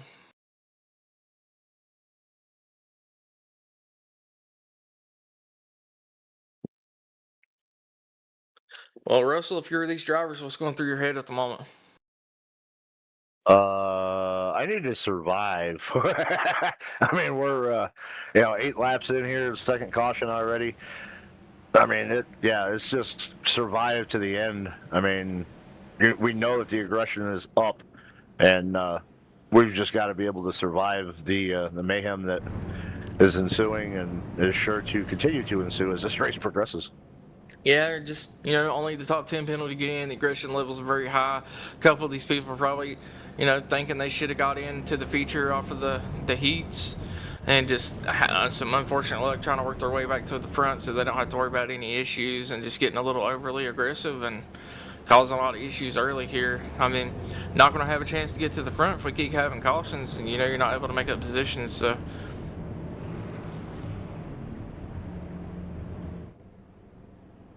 All right, let's take a moment to look at some YouTube chat here. So this is very well done. They were talking about how, in that first heat race, we had a couple of, what was it, elves, I believe, riding on a truck at about 180 mile an hour, holding on for dear life. Don't even know how they got there, but Yeah. we got a Let's Go Round Warp. We got a Go DK number 4. We got a Kevin, It's Your Time. And we've got a couple people saying, yeah, they missed their own pit box here. Green flag back in the air. And the number 33 crashed me last night. Well, who was in the number 33? That was the one that was just the cause of this last caution here. Yeah, I can't quite remember. My brain is just blanking right now. I'm wondering, I think he probably has got a paint on that truck that doesn't match the number, because I don't even see a 33 in this session. Yeah. I think it's a 23. Justin there. Miller. You know what, Matt? You deserved it probably. Good going, Justin. Thank you for taking Matt out of the race last night. Let's go Dennis Kane in the number 4 machine. Oh, man, I had to. He gets his shots at me sometimes. I get my shots at him.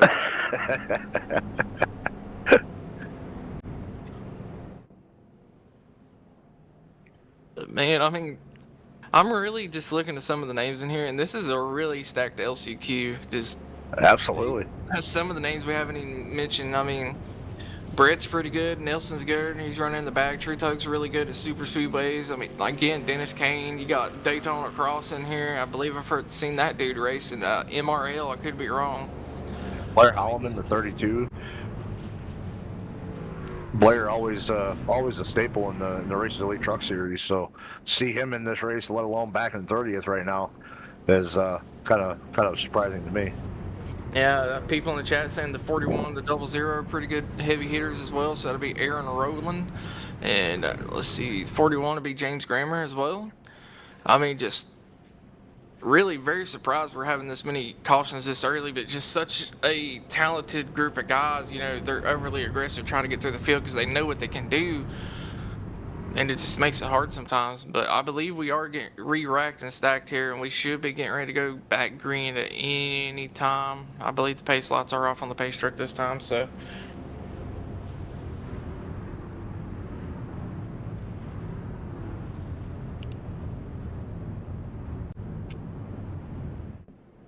All right, fellas, let's get it cleaned up and get a little bit of green flag racing in here. Don't let the Heat 2 show y'all boys up, as they went flag to flag, not a single caution the entire race. I think they had one caution early on. They? Yeah, I think there was one. I could have swore they went flag to flag. I think we had somebody wreck, but it didn't bring out a caution. I remember already. I thought we had one caution early on in the race. Other than that, we were flag to flag. But I digress. Either way. Jaffa. Alright. Jaffa.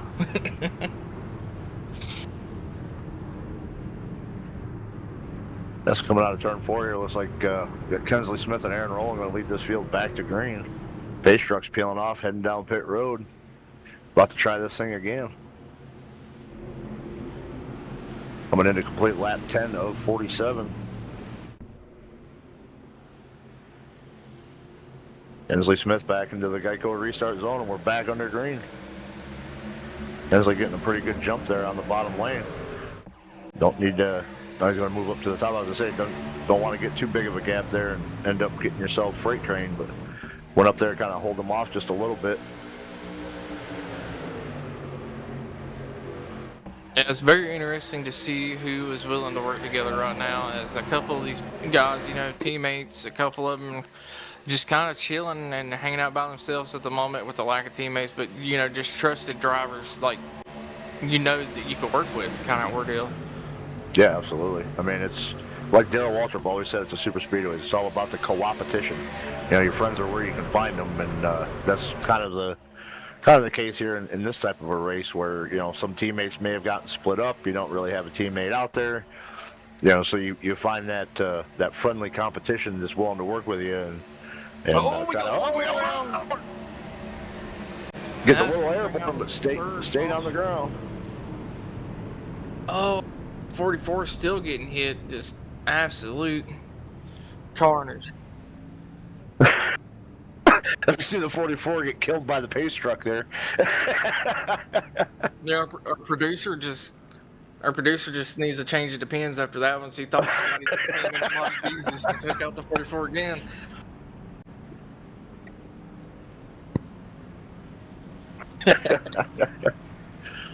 All right. Pace truck is just zooming. Hey, that thing will Tokyo drift sometimes, man. It's very surprising how they got the pace truck coded here. But we are gonna rewind it again. Take a look and see what happens to the 44 here. Alrighty, it looks like he's following the 11 4s behind. 56 goes to the inside of the 4. 41 starting to come up the track on the 44 a little bit here. As they're coming out of 3 and 4 this time, they are absolutely zooming, potentially looking to take it 3 wide. Can't quite remember, as they do. Tried to go with the 11, it looked like there.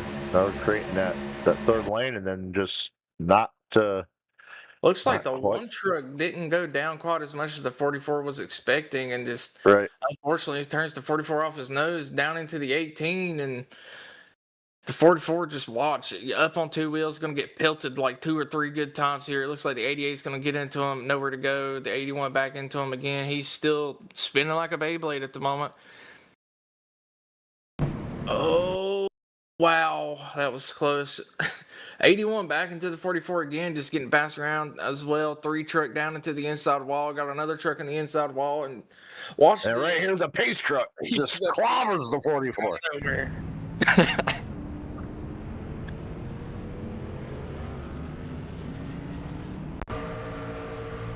All right, we're on board with Austin Sill here. We're going to take a look from his point of view.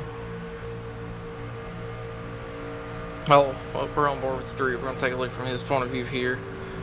As you know, he was right behind everything that happened. It looks like he's able to get down to the apron, slow down quite a bit, and then all of a sudden gets hit from the rear by the 55. I believe that'd be Truth Hoke, and that just puts him hard into the wall.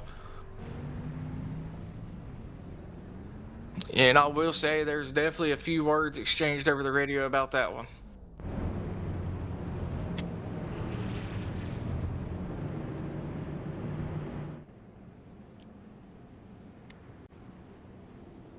Double check, make sure I'm correct on this one here.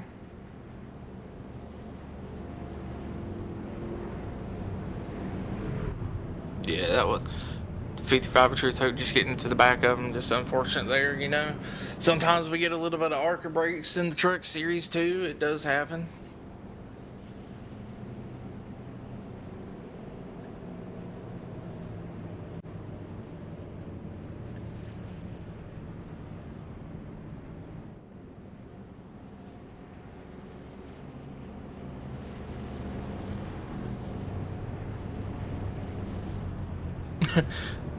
The only Cos fan talking to Matt saying, "When did I wreck you?" Well, Matt, when did he wreck you? Let's get to the business here, bud. This is about to turn into a whole podcast between these two here, as we're gonna keep up with the chat and see what's going on with that there as well.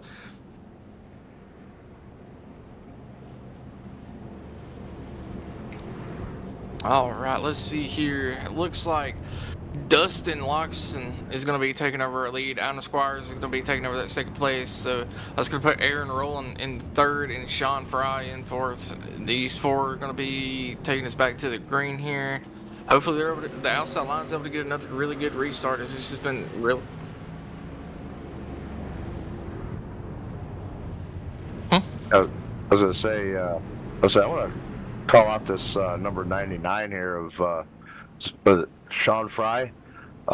He is right now our biggest move. He started in 21st, currently up to P4, having a really good run here in this LCQ. Look at that number 7 spot at Daytona Cross, starting in 40th and up in 7th position at the moment. Oh yeah, yep, another big mover.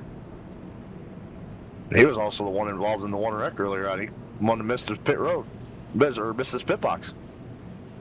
He's had a great recovery from that that wreck.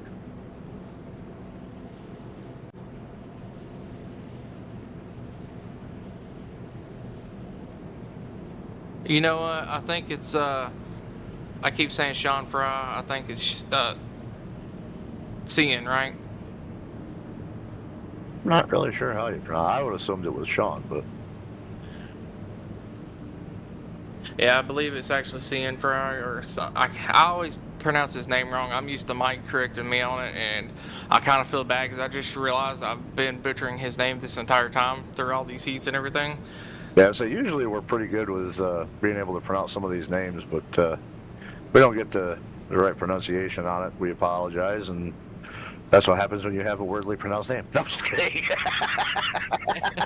Oh! Oh, and the wrecking What's going on? under caution. What is happening here?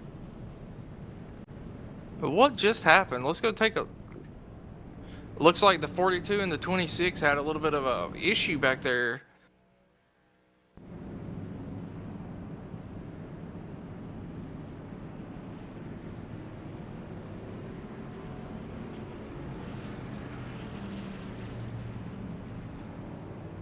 There could have been some blinking, is what I'm hearing, but Yeah, but still, I just.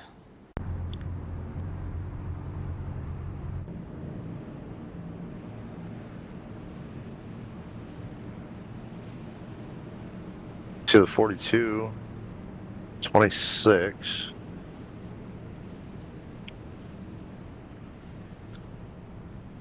I don't know. That's it. I think the 26 said he like blinked out in front of him, and I don't know if he was like trying to move up to, to that empty position or what happened. That is strange. Unless the blinking was on the 26's end. Well, even if there was blinking, it looks like he just got into the throttle for no reason. Well, it looked like he was getting into the throttle to maybe jump up a position because he thought the 42 had blinked out, so they were coming to the green flag, so he would have hit the throttle to try to catch up to the field or to fill that gap. And if the 42 was blinking in front of him on his end, and then the 42 just kind of reappeared, that definitely is possibly what happened there. But the 42 did not blink on our end, but at the end of the day, if somebody's blinking in front of you, you definitely don't want to try to fill that gap. Don't fill in that gap until you know for absolutely sure they've disconnected or something. But It looks like the 26 was given an EOL penalty for that incident under caution, so he will have to be starting in the back, I believe.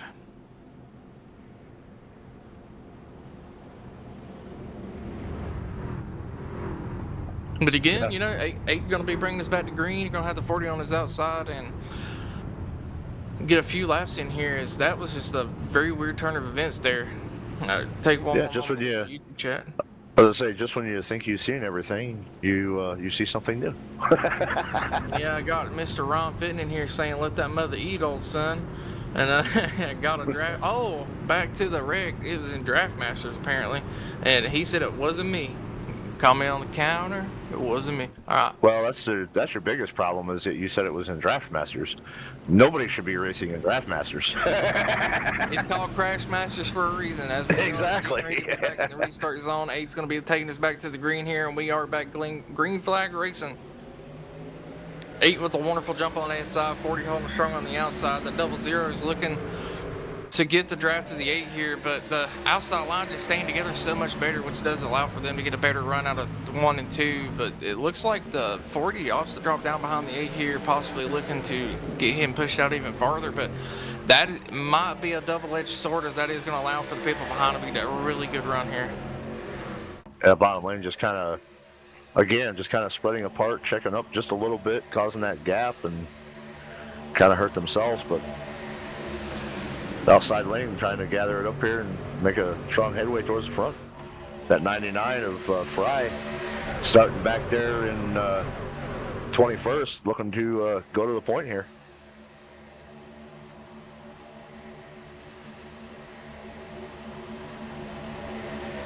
Yeah, 99 machine making that outside board work phenomenally. Middle lane been strong all day, but that second heat, they were getting that inside line to start working, but yeah, they really were. Yeah, that second heat race, I mean, the guys in that race were able to at least make the bottom lane work enough to stick with that top lane. I will say Blake decided he was tired of being behind the 99 and jumped down to the inside. 56 following him through there. Rally and Blake taking over the point here.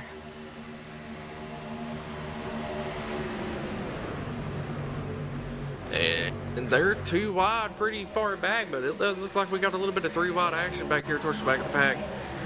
Yeah, it looks like Andrew Teff there in that 98 trying to take a shot, making it 3 wide, but only got 1 truck to go with him. And that's the 24. Oh, and the 11 and the 8 are around. Oh, big wreck. Everybody's kind of piling in. The pace truck's going to run over everybody again.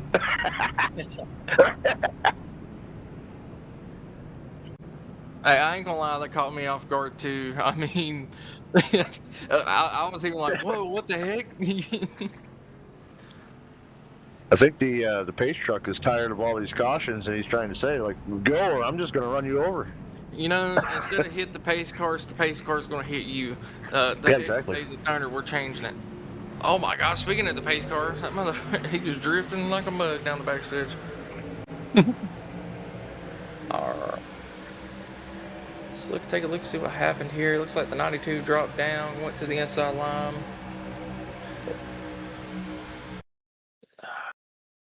Man, 11 just hit 11 the just apron. Yeah, hit the apron and shot right up the track, it looks like.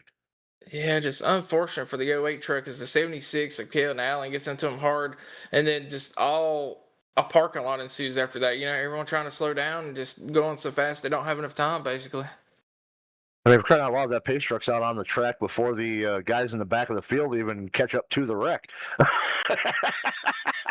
Hey, pace truck said he's getting paid good. He wants to go ahead and get his job done, right? Oh, he's going to come out that early. Might as well just come out and race with these guys. Hey, I mean, the way he's been driving, he might be able to outpace them. He coming out there sideways. Yeah. All right, we're getting to go south more in the chat. They're still talking about this wreck that's going on. Let's get a ride in the pace truck. We got asked by Chad. Are we able to do that? I don't know if you're able to go on board with the pace truck or not. And give us one moment here. Our producer's going to get it set up for y'all so we can take a look at the pace car.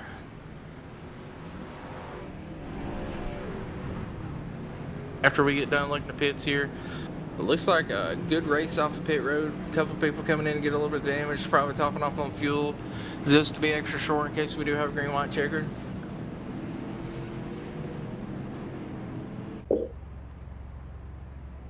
And there we go. We are on board with the pace truck. You can see a 97 machine, I believe that is, up here on the point. What it looks like a racing design sponsored Toyota.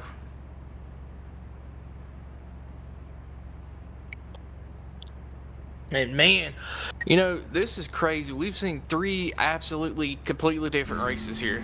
Like, yeah, for sure. It's been absolutely insane just watching some of this here. Kind of had that, you know, like a typical, you know, super speedway race in that first heat. And then we had a non-typical race in that second one where, you know, we went green almost the entire way, and now we've gotten the unfortunately we've kind of gotten this caution breeding caution type of a race. So definitely 3 different types of races here so far tonight. Yeah, and I'm about to steal something from my buddy. His name is Hendrix Fan here. He does some broadcasting for another league I'm in for a different game. But, you know, you ever heard of LA Knight? Yeah. A dummy. Yeah. Oh, he does that all the time. He's got a redeem on his channel, man, and we'll be in the middle of a podcast or something, someone will redeem it, and all you hear is dummy. Yeah. He does it. Yeah.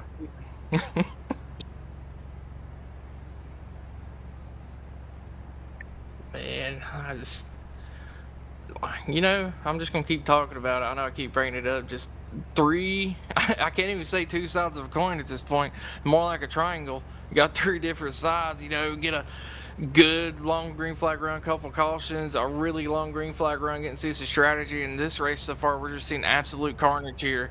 And I mean, it's insane just how different they've all been, and just with the same drivers almost.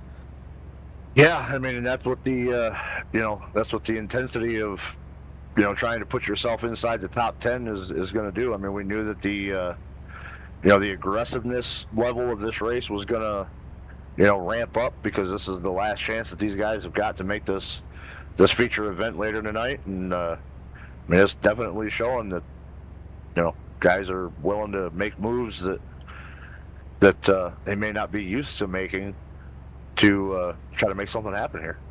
Yeah, but I'm kind of wondering some of it's coming down to just some people have not been able to pick up on the new drive package. I could be too. know most of it seems like it's just a couple of moves going wrong, but at the same time, it's just a lot of situations you're not used to being in. The inside line not being very strong, you're trying to kind of force to get to that middle outside line, and a lot of these guys aren't used to that. Normally, it's good side by side gridlock parking lot style racing. Filed out 2x2. Yeah. Yep. I'll tell you what. So far, I think in this race here so far tonight, I think the pace truck has probably led the most laps of this race so far. So